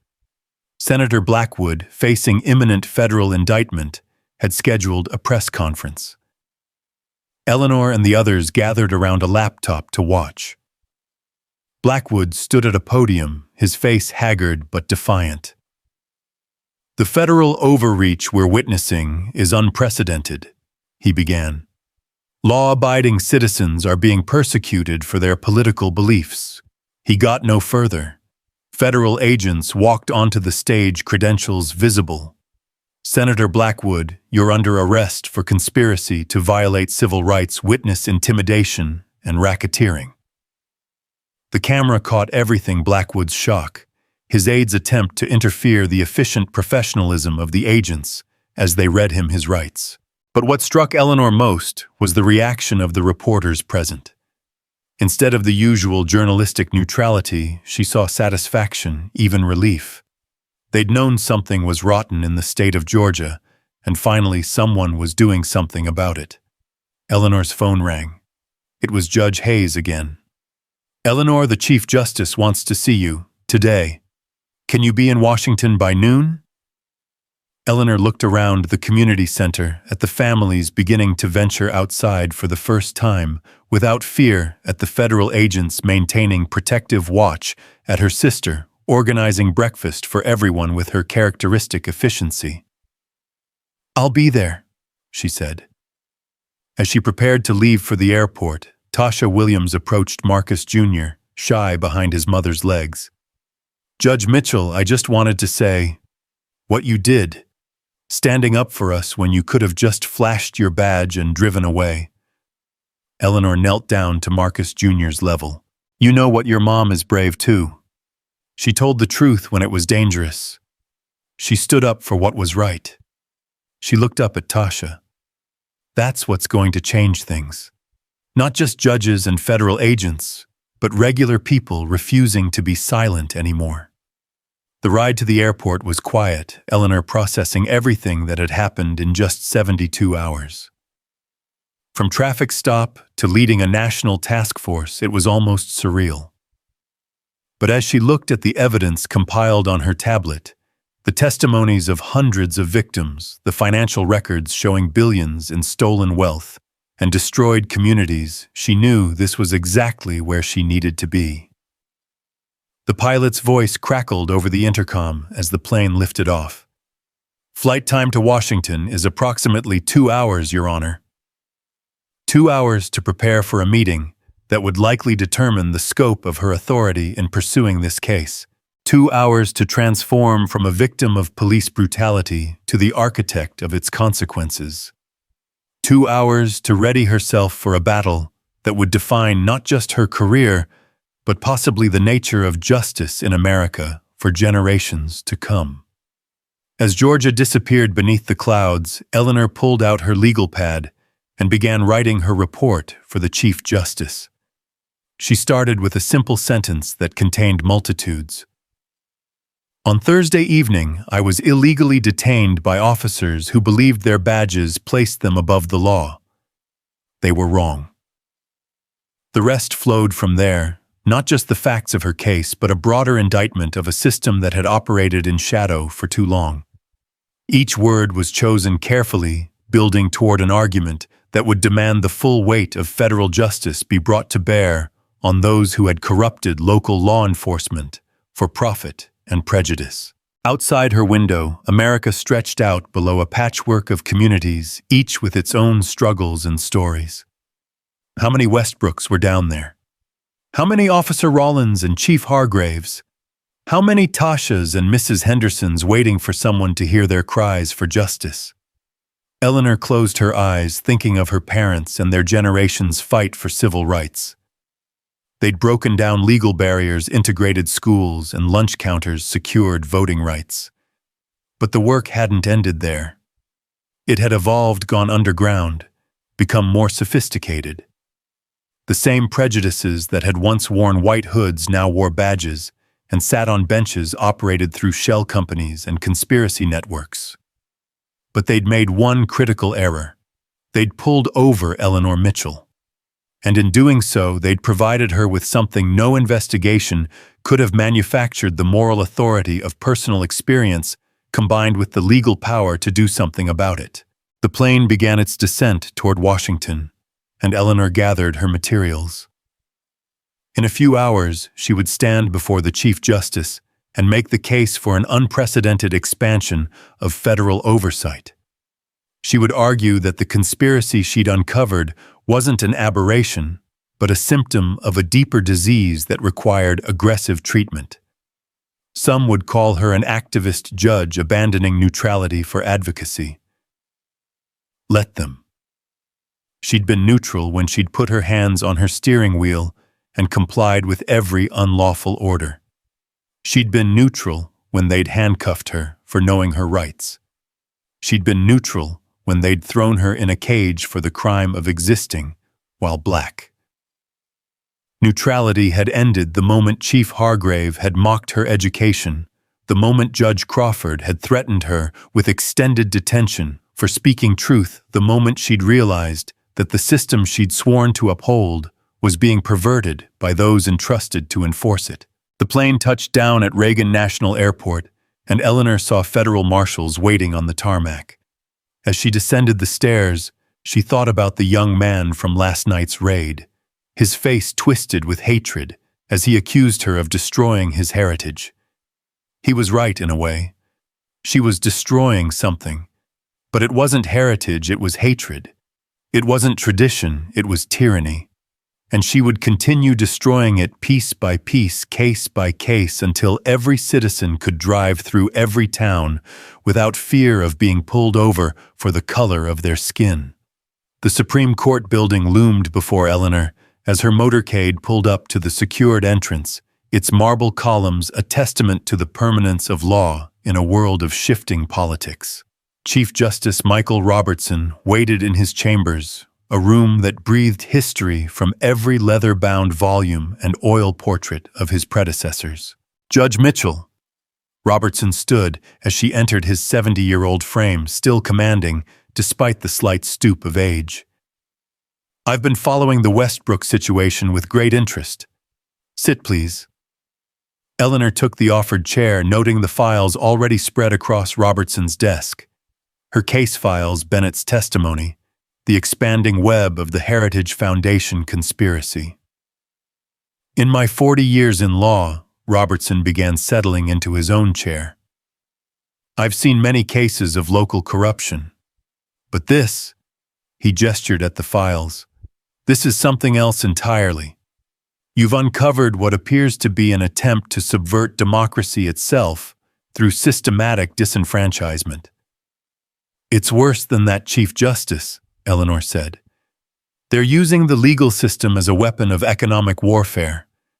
Every false arrest, every wrongful eviction, every fabricated charge is designed to transfer wealth from minority communities to a select group of conspirators.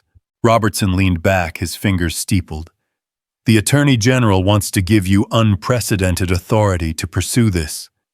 A special task force with jurisdiction across state lines, the ability to federalize local investigations, essentially a blank check to root out this conspiracy wherever it leads. And you have concerns, Eleanor observed. I have considerations. What you're proposing would be the largest federal intervention in local law enforcement since Reconstruction. There will be political backlash claims of federal overreach, possibly violence from extremist groups who see this as an attack on their way of life. Eleanor met his gaze steadily. With respect, Chief Justice, their way of life involves systematically destroying black families for profit.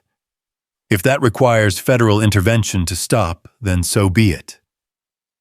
Robertson was quiet for a moment, then pulled out a document. Eleanor recognized a judicial commission with her name on it. "The President and I discussed this last night," he said. "If you accept this, you'll be granted temporary elevation to the Circuit Court of Appeals with special prosecutorial authority. You'll have the power to convene grand juries in any district override local jurisdiction where civil rights violations are suspected and coordinate directly with federal law enforcement without going through the usual channels." Eleanor felt the weight of what was being offered. It was unprecedented power for a federal judge, the kind that could easily be abused if placed in the wrong hands. "There will be conditions," Robertson continued. "Every action must be documented. You'll report directly to me weekly. And Eleanor, if you overstep, if you let personal vendetta cloud judicial judgment, I will remove you myself." "I understand," Eleanor said, "but I need something in return. Protection for witnesses that goes beyond standard federal programs. These people are risking their lives to testify. Officer Rollins is already dead, and there will be others if we don't act decisively." Robertson nodded slowly. "Done. What else?" "Resources to investigate similar patterns in other states. Bennett's testimony suggests this network extends far beyond Georgia. I want authority to coordinate with state attorneys general who are willing to cooperate and to bypass those who aren't." "That's going to ruffle feathers." "Good," Eleanor said flatly. "Maybe some feathers need ruffling." Robertson actually smiled at that. "Your father said something similar when he argued before this court in 1979. The apple, as they say, doesn't fall far from the tree." Eleanor blinked in surprise.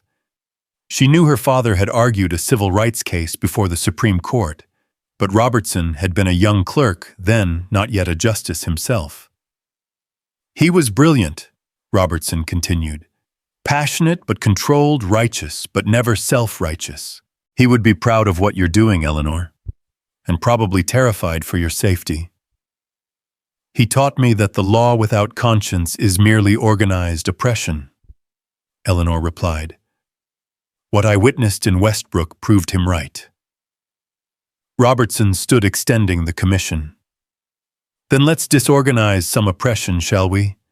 You're hereby granted extraordinary judicial authority to pursue conspiracy charges against what you've termed the Heritage Foundation Network. God help us all if you're wrong about this." "And God help us all if I'm right," Eleanor countered, accepting the commission. As she left the Supreme Court, Eleanor's phone buzzed with urgent messages. Susan Chen had sent a stream of texts, each more alarming than the last. Crawford had attempted suicide in federal custody but survived. Crane's lawyer was claiming his client had been poisoned. Tests showed traces of ricin in his food, though not enough to kill. Someone was trying to silence witnesses, and they were getting desperate. Eleanor called David immediately. "I want everyone in protective custody moved to military facilities.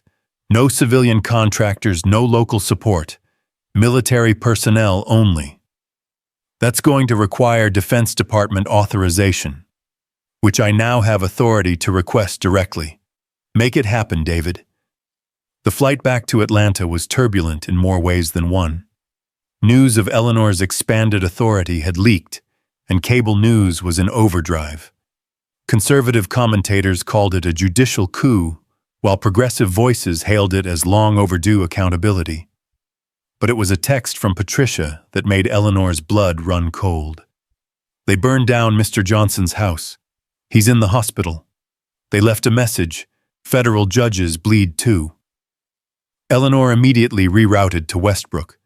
Mr. Johnson was the tenant organizer Tasha had mentioned recently released after his false drug charges were dropped.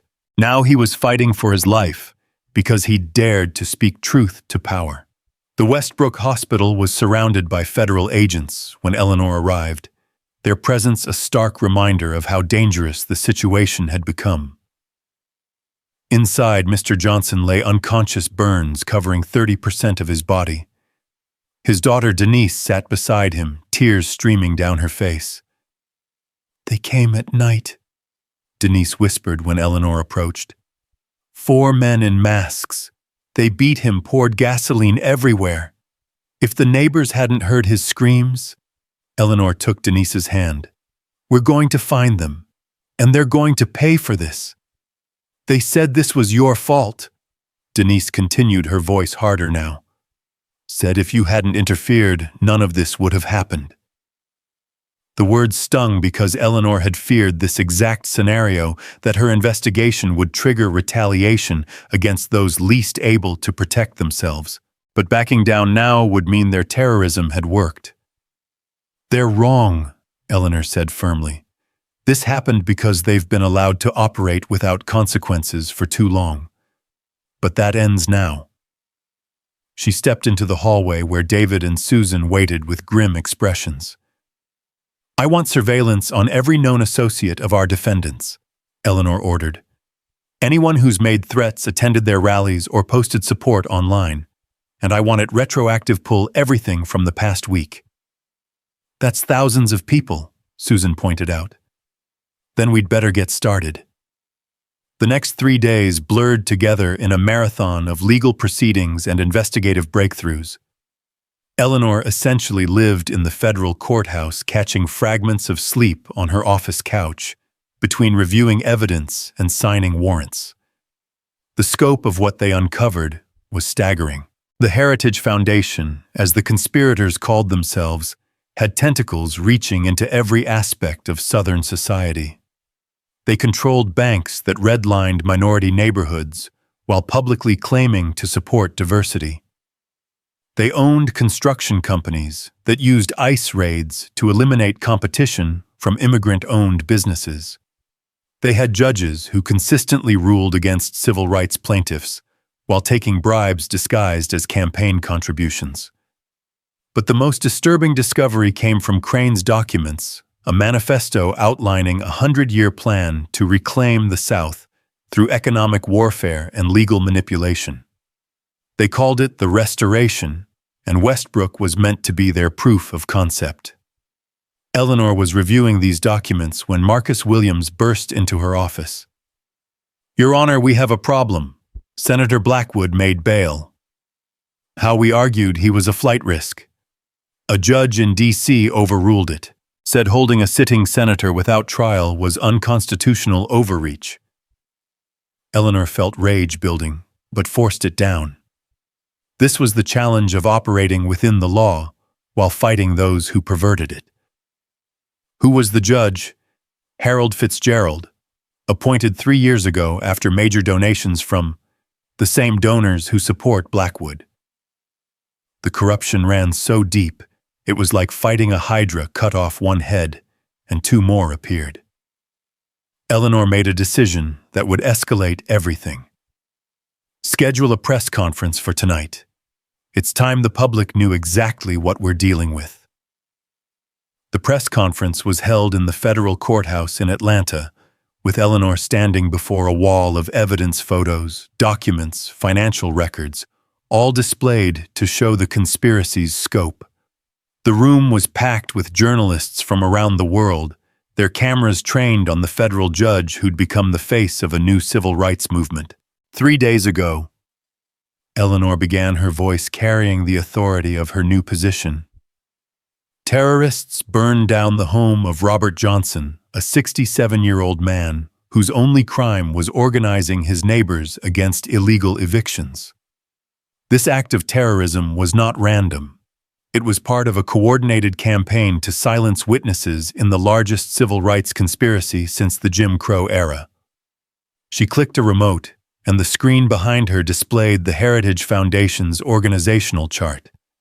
Gasps echoed through the room as reporters recognized names: state senators, federal judges, CEOs of major corporations. This network has stolen approximately $1.2 billion from minority communities across 7 states through false arrests, illegal evictions, and fraudulent legal proceedings. They have destroyed families, ended careers, and in at least 3 cases we're investigating, may have caused deaths. A reporter raised her hand. Judge Mitchell, are you suggesting this is a murder investigation now? I'm stating that Officer Rollins died under suspicious circumstances after agreeing to cooperate. Mr. Johnson is fighting for his life, and we have evidence of at least 3 suspicious deaths in other states that fit this pattern. Yes, we are investigating multiple homicides. The room erupted in questions, but Eleanor raised her hand for silence. I want to address those who think they can intimidate witnesses or threaten federal officials. You've already lost. Your networks are compromised, your finances frozen, your conspirators racing to make deals. The only question now is whether you'll face justice as defendants or as fugitives. After the press conference, Eleanor returned to her secured hotel room, exhausted but unable to sleep. The weight of what she'd unleashed was overwhelming. Her phone rang. It was her judicial clerk, James. Judge, you need to see the news. Blackwood is holding his own press conference. Eleanor turned on the television to see Senator Blackwood standing before the Capitol, flanked by other conservative senators. His voice dripped with practiced indignation. Judge Mitchell's witch hunt is tearing apart the fabric of Southern society, he declared. She's criminalizing political disagreement, weaponizing the federal bench for personal revenge. I call upon the Chief Justice to remove her from this case immediately. The other senators nodded in agreement, each taking turns denouncing federal overreach, judicial activism, and what they called the criminalization of conservative values. It was masterfully orchestrated, designed to reframe the narrative from civil rights violations to political persecution. Eleanor's phone buzzed. A text from Chief Justice Robertson. Stay the course. You have my full support. But support from the Chief Justice wouldn't protect witnesses on the ground. Within hours of Blackwood's press conference, protests erupted in Westbrook and other towns. Confederate flags flew alongside American ones as crowds gathered to denounce federal intervention. Some protests were peaceful, but others turned violent, with federal vehicles vandalized and threats spray-painted on buildings. Patricia called from the community center, which was now essentially a fortified compound. Eleanor, they're marching toward us. Hundreds of them, maybe more. Eleanor immediately contacted David. I need every available agent in Westbrook now. They're already en route. But Eleanor, if this turns violent, it won't. We're not going to give them the confrontation they want. Eleanor's had made another decision that surprised everyone. She would go to Westbrook, personally face the crowd herself.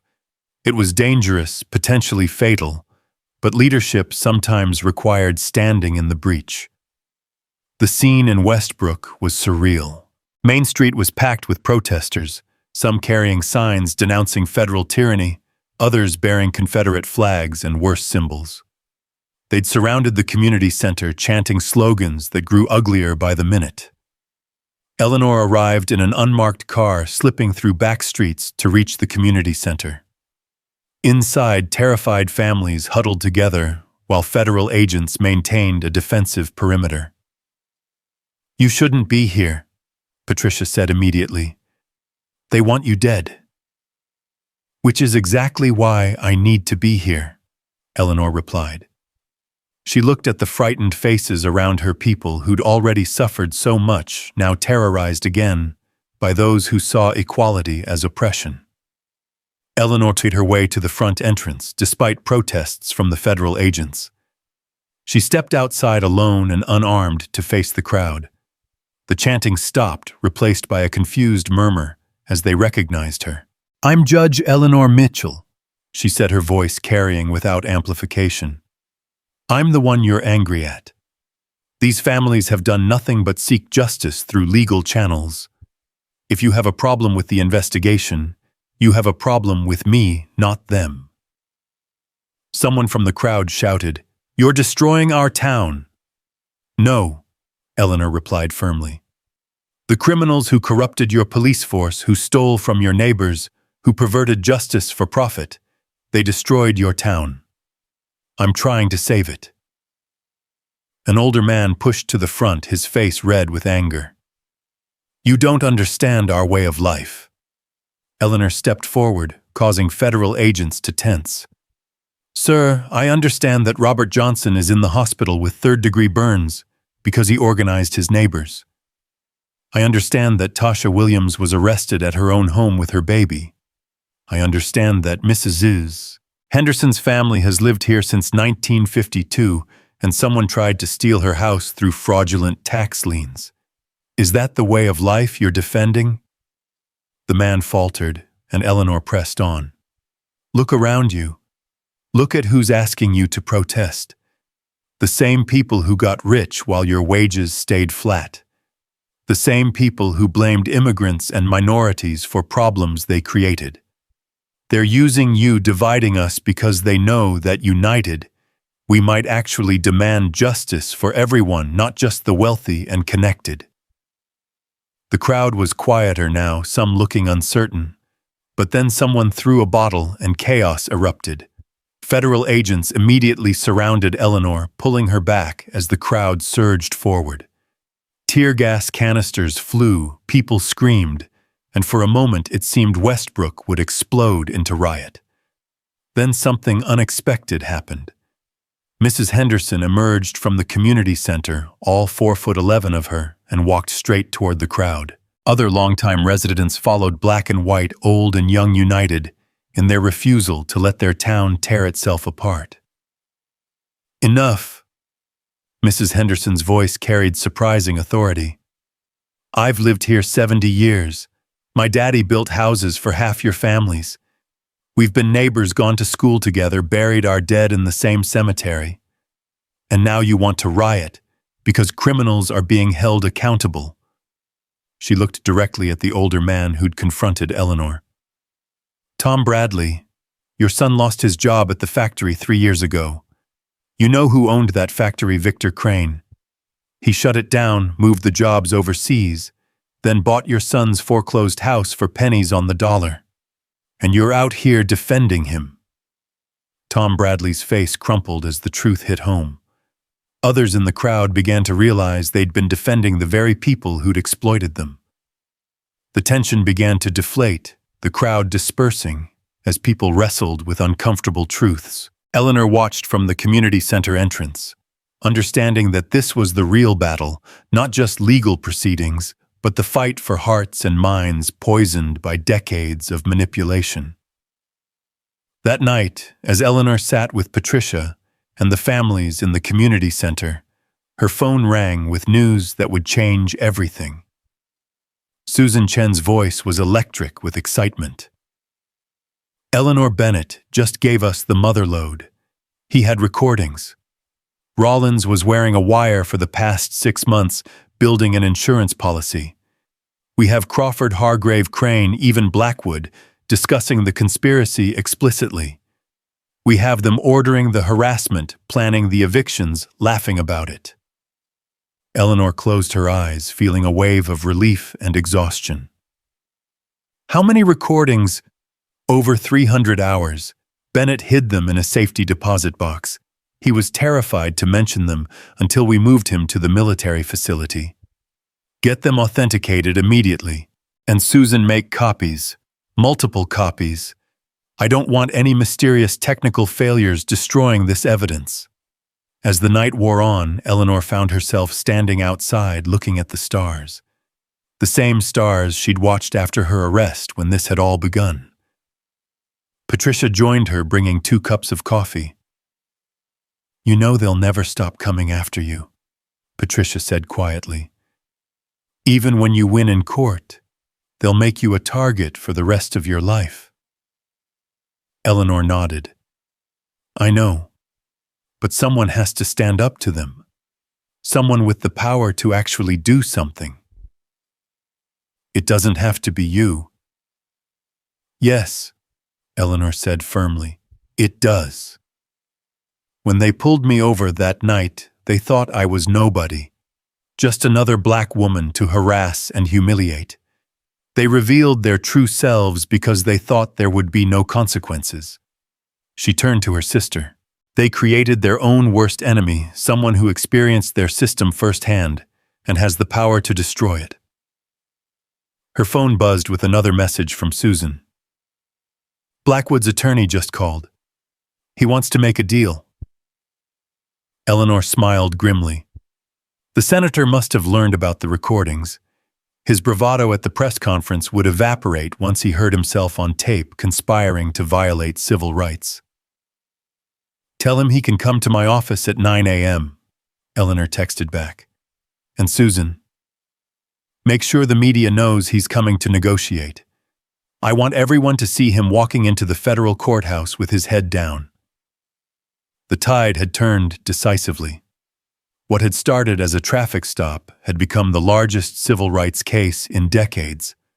The recordings would provide incontrovertible evidence, the kind that would make denial impossible and conviction certain. But as Eleanor looked at the families in the community center, she knew the legal victories were only part of the solution. The deeper work would be healing the divisions, rebuilding trust, and creating systems that couldn't be corrupted by the next Victor Crane or Senator Blackwood. You should get some rest, Patricia said. Tomorrow's going to be another long day. Eleanor nodded, but she didn't move. She stood there thinking about the journey from that traffic stop to this moment. Officer Rollins was dead, but his recordings would convict his co-conspirators. Robert Johnson was fighting for his life, but his courage had inspired a community to stand up. The Heritage Foundation thought they were restoring something, but all they'd done was expose the rot that still needed to be cut out of American society. Patricia, Eleanor said suddenly, I want to establish a civil rights clinic here in Westbrook, staffed by federal attorneys providing free legal services to anyone whose rights have been violated. Make it permanent not just for this case but for the future. Patricia smiled. Using federal resources to protect citizens from local corruption. Daddy would have loved that.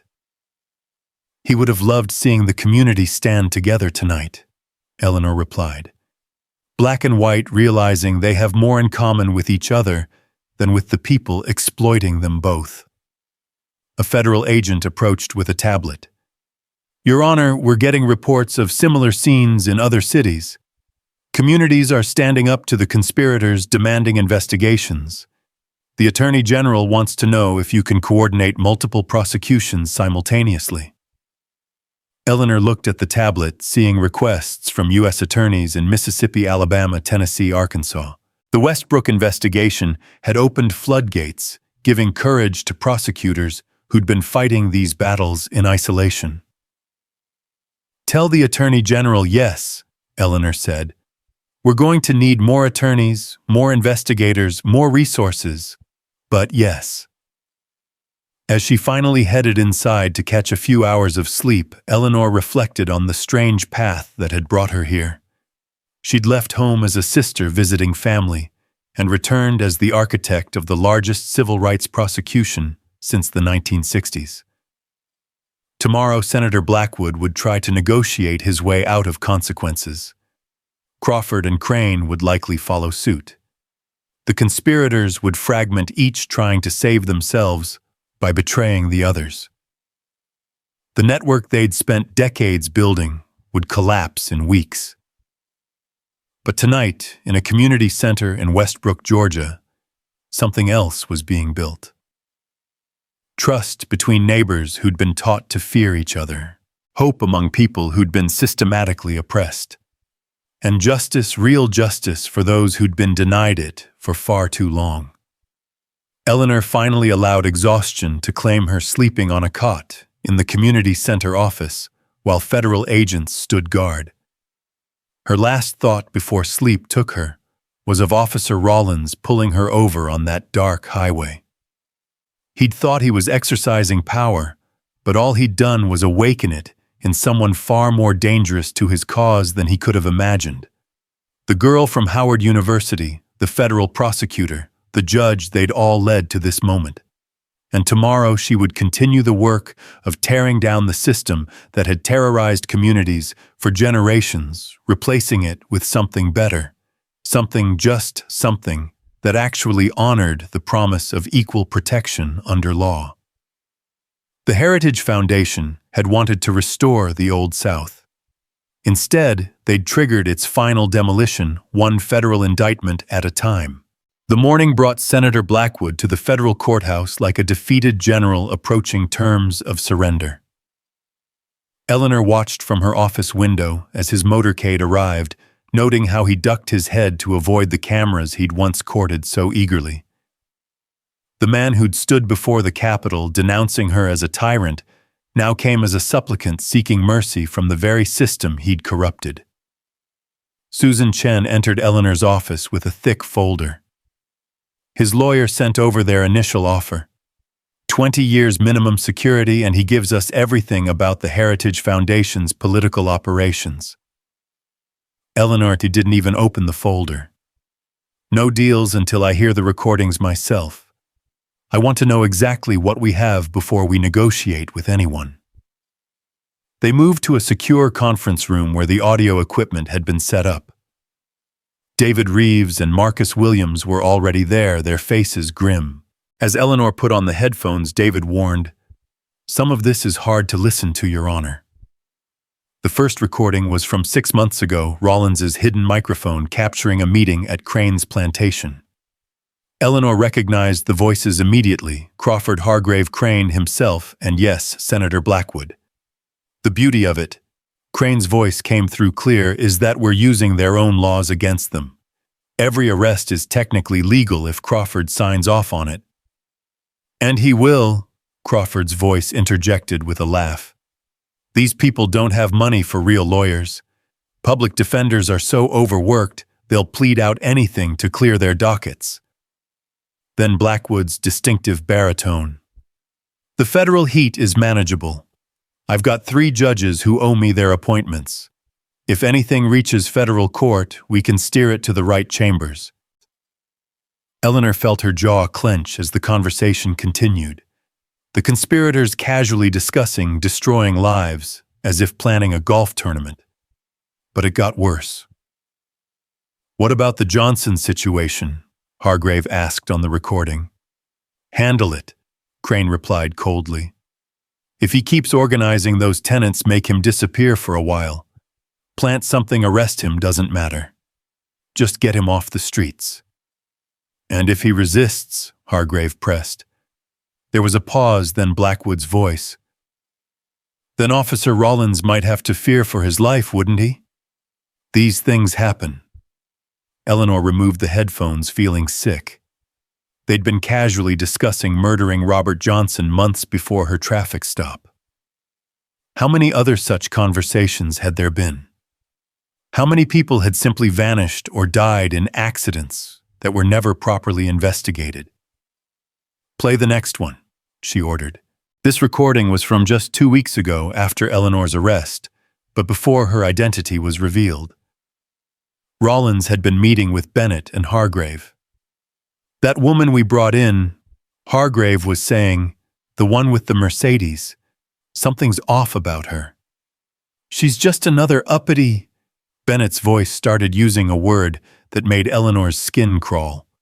"No," Rollins interrupted, and Eleanor was surprised to hear uncertainty in his voice. "Chief's right. She was too calm, too knowledgeable. We should have let her go." "Too late now," Hargrave replied. "Crawford wants to make an example of her. Says if we let one of them quote law at us, they'll all start doing it." The recording continued, but Eleanor had heard enough. She turned to Susan. "How many recordings mention specific crimes?" "At least 60. We have conspiracy to commit murder, racketeering, bribery, civil rights violations, money laundering, Your Honor. We have enough to put them all away for life." Eleanor stood pacing to the window. Outside, protesters had gathered, but not the angry mob from yesterday. These were supporters holding signs demanding justice for Robert Johnson, for Tasha Williams, for all the victims whose names were finally being heard. "Blackwood's waiting," David reminded her. Let him wait, Eleanor replied. Fear is something he needs to experience more of. How's Robert Johnson? Stable but critical. His daughter hasn't left his side. Eleanor made a decision. I want to visit him, publicly. Let everyone see that federal authorities stand with the victims. That's a security risk, David started. Everything we're doing is a security risk, but hiding won't help us. These people need to see that we're not just prosecuting crimes, we're standing with them. An hour later, Eleanor entered Westbrook General Hospital, surrounded by federal marshals, but visible to everyone. The ICU was quiet, except for the mechanical rhythm of life support machines. Robert Johnson lay unconscious, his visible skin still raw from burns, while Denise maintained her vigil. Any change? Eleanor asked softly. Denise shook her head. Doctors say if he makes it through the next 48 hours, he might have a chance. Might. Her voice cracked. He was just trying to help people keep their homes.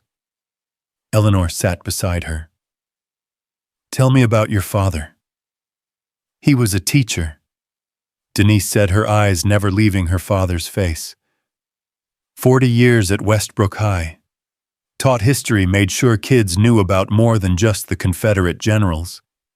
When he retired, he said he wasn't done fighting ignorance, just changing battlefields. He picked a dangerous battle. He knew. After you got arrested, he told me things were going to get worse before they got better. Said the powerful never give up without burning everything down first. Denise finally looked at Eleanor. He was right, wasn't he? They literally burned him. Eleanor took Denise's hand. They tried. But he's still here, still fighting. And because of his courage, we have witness testimonies that will convict his attackers. Your father didn't just save homes, he helped expose a conspiracy that reached the U.S. Senate. Will it matter? Denise asked. Will anything really change, or will they just find new ways to do the same things? Before Eleanor could answer, a commotion in the hallway drew their attention. Through the glass door, she could see Senator Blackwood being escorted through the hospital by federal agents, his lawyer beside him. Their eyes met for a moment, and Eleanor saw something she hadn't expected: genuine fear. She excused herself and intercepted Blackwood's group in the hallway. Senator, coming to see your handiwork? Judge Mitchell, his lawyer intervened. My client is here voluntarily to see what his conspiracy accomplished. Eleanor stepped closer to Blackwood. That man fighting for his life in there was a teacher. His only crime was believing the Constitution applied equally to everyone. Blackwood's composed facade cracked. I never ordered anyone to be burned. No, you just created the environment where it was inevitable. You empowered thugs, protected them from consequences, and gave them targets. Eleanor's voice was ice. You might not have lit the match, but you built the pyre. Back in the federal courthouse, Blackwood sat across from Eleanor in an interrogation room, his lawyer beside him, while Susan and David observed. The senator looked older than his 61 years the past week, having carved deep lines into his face. Before we discuss any deals, Eleanor began, I want to know about the other towns. Officer Bennett mentioned 30. I want names, contacts, operational details. Blackwood's lawyer started to object, but the senator raised his hand. Columbus, Georgia, Selma, Alabama, Clarksdale, Mississippi. Those were the test sites before Westbrook. How many people have been displaced? I don't have exact numbers. Eleanor slammed a folder on the table. Try again. We have your emails discussing population redistribution targets. How many families have you destroyed? Blackwood swallowed hard. The goal was 10,000 families across all sites within 5 years. We'd achieved about 3,000 before this. 3,000 families. At an average of 4 people per family, that was 12,000 Americans driven from their homes through fraudulent legal processes. Eleanor felt rage building, but channeled it into cold precision. Who else in the Senate? Senator Reynolds from Mississippi, Senator Hartley from Alabama. They weren't full members, but they took money to block federal oversight legislation. Eleanor made notes. 2 more senators to investigate more tentacles of corruption to sever. The judges Blackwood. Every federal judge you've influenced. For the next 3 hours, Blackwood laid out the political infrastructure of the Heritage Foundation. It was breathtaking in its scope: federal judges, state attorneys, general, congressmen, governors. Not all were active conspirators, but many had been compromised through campaign contributions, blackmail, or ideology. The restoration was never just about real estate. Blackwood finally admitted, his voice hollow. It was about creating a new confederacy, not through secession, but through legal capture. Control the courts, control the police, control the economy, and you control everything. Eleanor leaned back, studying the broken man before her. Why you had wealth, power, influence? Why risk it all for this? Blackwood's eyes flickered with something, not remorse, but perhaps recognition. My grandfather lost everything in the civil rights era. His factories integrated his political machine, dismantled his whole world, ordered to change. He died bitter, broken. I swore I'd restore what was taken. What was taken, Eleanor repeated slowly, was the ability to systematically oppress people based on race. That's what you wanted to restore. We called it heritage. You called it heritage. The rest of us call it hatred. Eleanor stood. Senator Blackwood, you're going to prison for the rest of your life. The only question is whether you die in supermax or medium security. That depends on how much more you give us. She left him with his lawyer and found Susan in the observation room. I want every name he mentioned investigated immediately, and Susan, no deals without my explicit approval. They don't get to negotiate their way out of this. That afternoon, Eleanor convened an emergency meeting of the task force. The war room had expanded with representatives from the FBI, ATF, DEA, and U.S. Marshals Service. The walls were covered with charts showing the conspiracy's spread across 7 states. Ladies and gentlemen, Eleanor began, we're no longer dealing with a criminal conspiracy. Based on Senator Blackwood's confession, we're facing an attempted overthrow of constitutional governance in multiple states. This is insurrection by other means. FBI Special Agent Rachel Torres raised her hand. Judge Mitchell, are you suggesting we treat this as domestic terrorism? I'm stating it explicitly.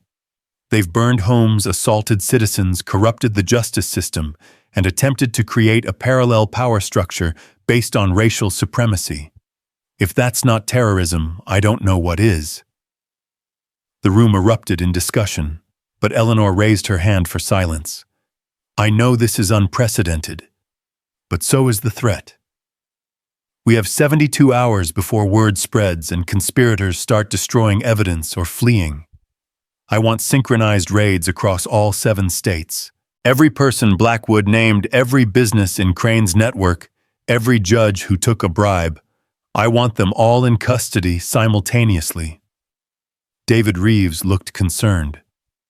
Your Honor, that's over 200 targets. We don't have the manpower. Then get it. Call in every available agent. Cancel, leave, recall everyone from non-essential assignments. This is the priority now. As the meeting broke up, Marcus Williams approached Eleanor privately. Judge, there's something else. We've been analyzing financial records, and there's money we can't trace. Nearly $50 million that disappeared into offshore accounts. Crane's emergency fund. Possibly, but the timing is wrong. These transfers started 3 years ago, right around when you were appointed to the federal bench. Eleanor felt a chill. Are you suggesting they've been watching me? I'm saying someone knew a federal judge might eventually notice what was happening in these towns. They prepared for this possibility. The implications were staggering. Had her appointment been seen as a threat even then had they tried to prevent it? Eleanor thought back to the unusual opposition she'd faced during confirmation, senators questioning her judicial temperament and potential for bias. "Find that money," she ordered. "If they've been planning for this, they might have resources we don't know about." That evening, Eleanor stood in her temporary office in Westbrook, looking out at the town square. Federal vehicles were everywhere now, the occupation as complete as any in the town's history. But this time, the occupiers were there to protect, not oppress. Patricia knocked and entered with dinner from the local diner, one of the few businesses that had welcomed the federal presence. "The owner wanted you to know this is on the house. Says you're the best thing to happen to this town since integration." Eleanor managed a tired smile. Integration didn't happen to this town. It was forced on it, kicking and screaming. Just like now, Patricia observed, sitting across from her sister. But eventually, it became normal. Maybe justice will too. They ate in comfortable silence until Eleanor's phone rang. It was the hospital. "Judge Mitchell, this is Dr. Harrison at Westbrook General. Robert Johnson is awake. He's asking for you." Eleanor arrived at the hospital to find Robert Johnson conscious, but clearly in pain, his voice a whisper through burned lips. Denise was crying with relief, holding her father's unbandaged hand. "Judge Mitchell," Johnson wheezed, "heard you've been raising hell." "Just doing my job, Mr. Johnson." "No," he said firmly despite the pain. "You're doing what's right. There's a difference." He coughed and Denise gave him water through a straw. "I need to tell you something.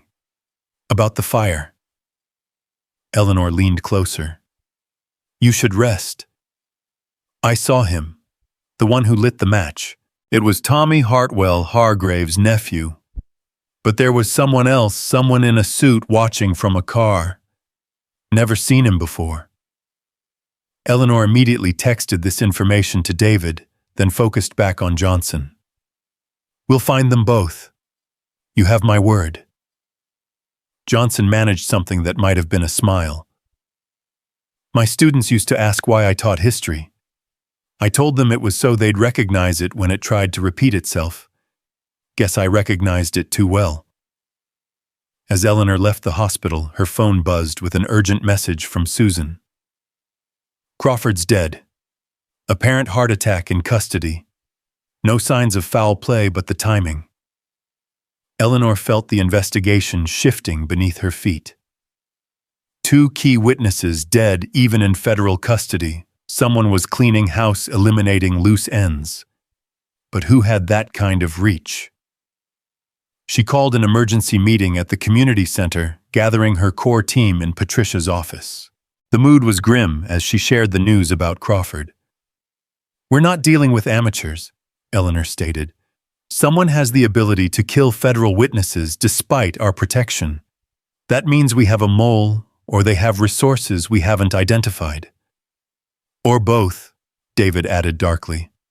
"I want everyone polygraphed," Eleanor ordered. "Every agent, every prosecutor, everyone with access to witness information. Someone is feeding intelligence to the conspirators." Rachel Torres looked offended. "Judge Mitchell, you're talking about federal agents." "I'm talking about finding who's betraying us before more witnesses die. This isn't about trust anymore, it's about survival." As the meeting continued, Eleanor noticed someone watching from outside, a man in an expensive suit she didn't recognize.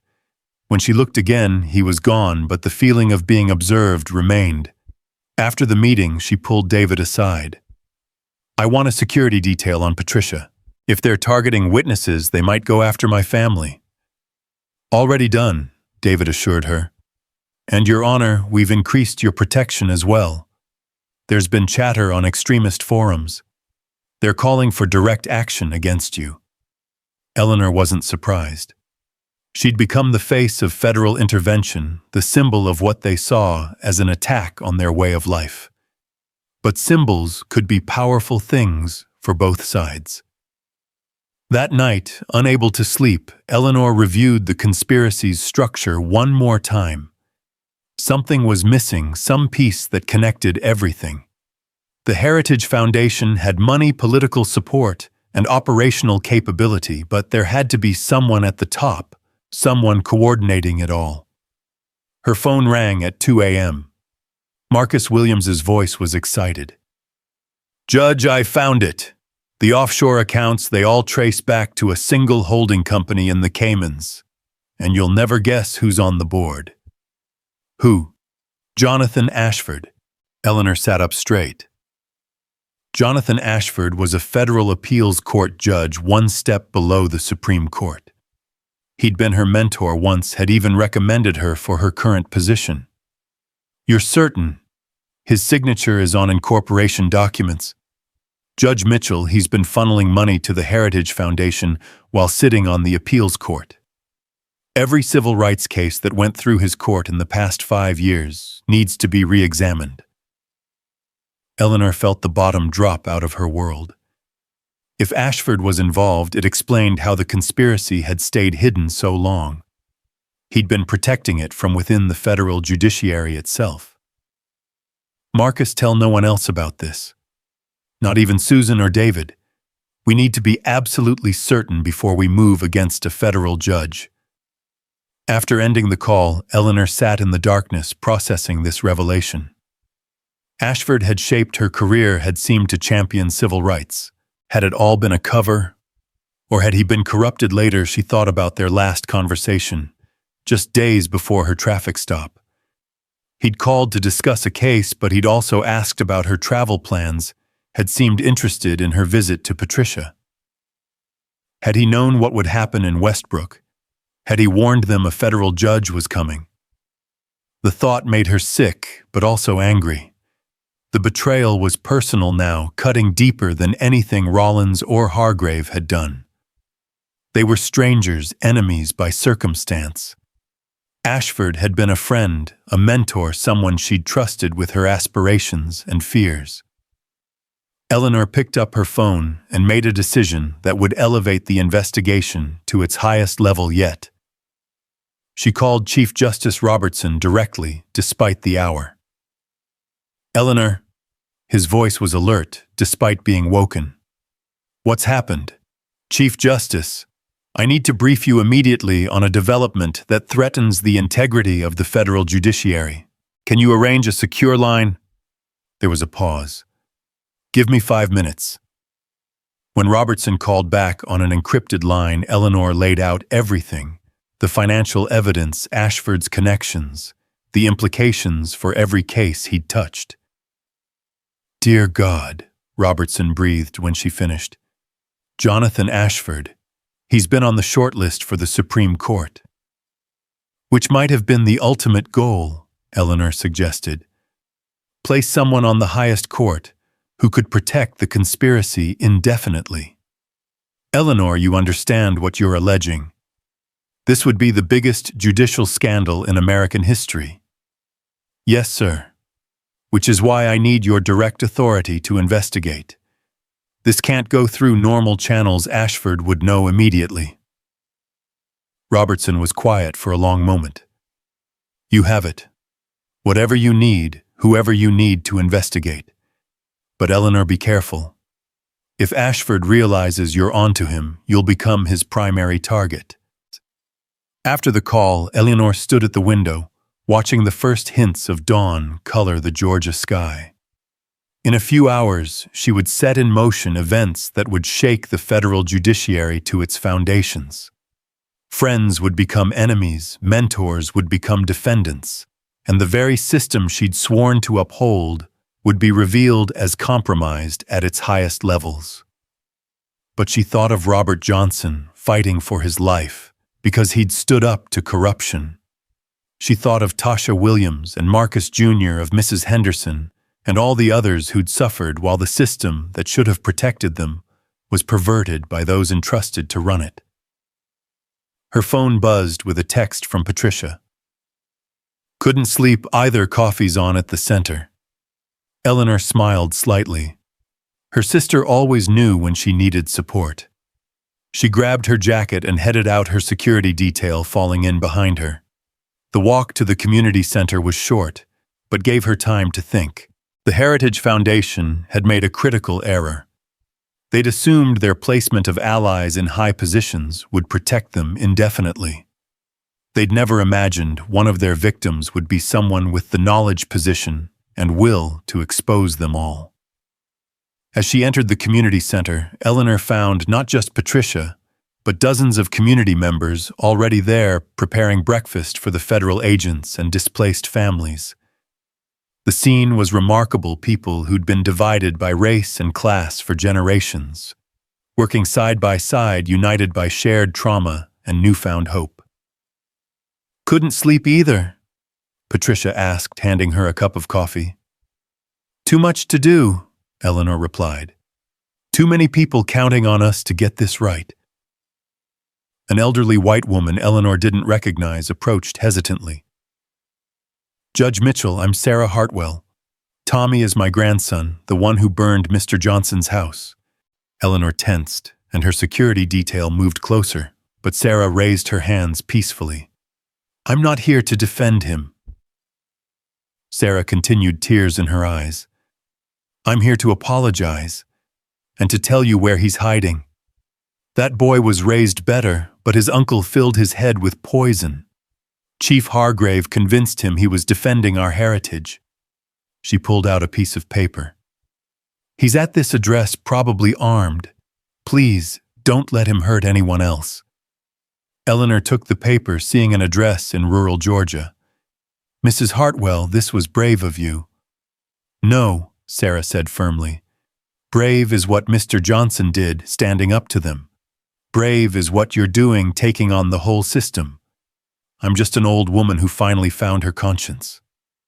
As Sarah left, Eleanor felt something shifting in Westbrook. The rigid lines that had defined the town were blurring, replaced by a more complex understanding of right and wrong that transcended race.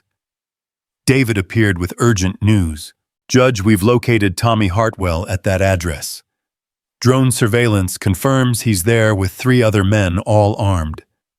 And Judge, one of them matches the description of the man in the suit Johnson mentioned. Eleanor made the decision quickly. We take them now before they can run or destroy evidence. Full tactical team, but I want them alive. They're going to answer for what they did. As federal agents prepared for the raid, Eleanor stood in the community center surrounded by the people whose lives had been shattered by the conspiracy she was dismantling. They looked at her with a mixture of hope and fear, understanding that justice was a process, not an event, and that the road ahead would be long and difficult. But for the first time in generations, they had reason to believe that the system might actually work for them instead of against them. And that belief, Eleanor knew, was more powerful than any conspiracy, more enduring than any hatred. The sun was fully up now, casting long shadows across Westbrook. Somewhere, federal agents were moving into position around Tommy Hartwell's hideout. Somewhere else, Jonathan Ashford was probably drinking his morning coffee, unaware that his carefully constructed world was about to collapse. And in a community center in Georgia, a federal judge who'd been pulled over for driving, while blacks stood ready to continue the fight she'd never asked for but couldn't walk away from. The Heritage Foundation had wanted to restore the Old South. Instead, they'd awakened something far more dangerous, justice delayed, but no longer denied.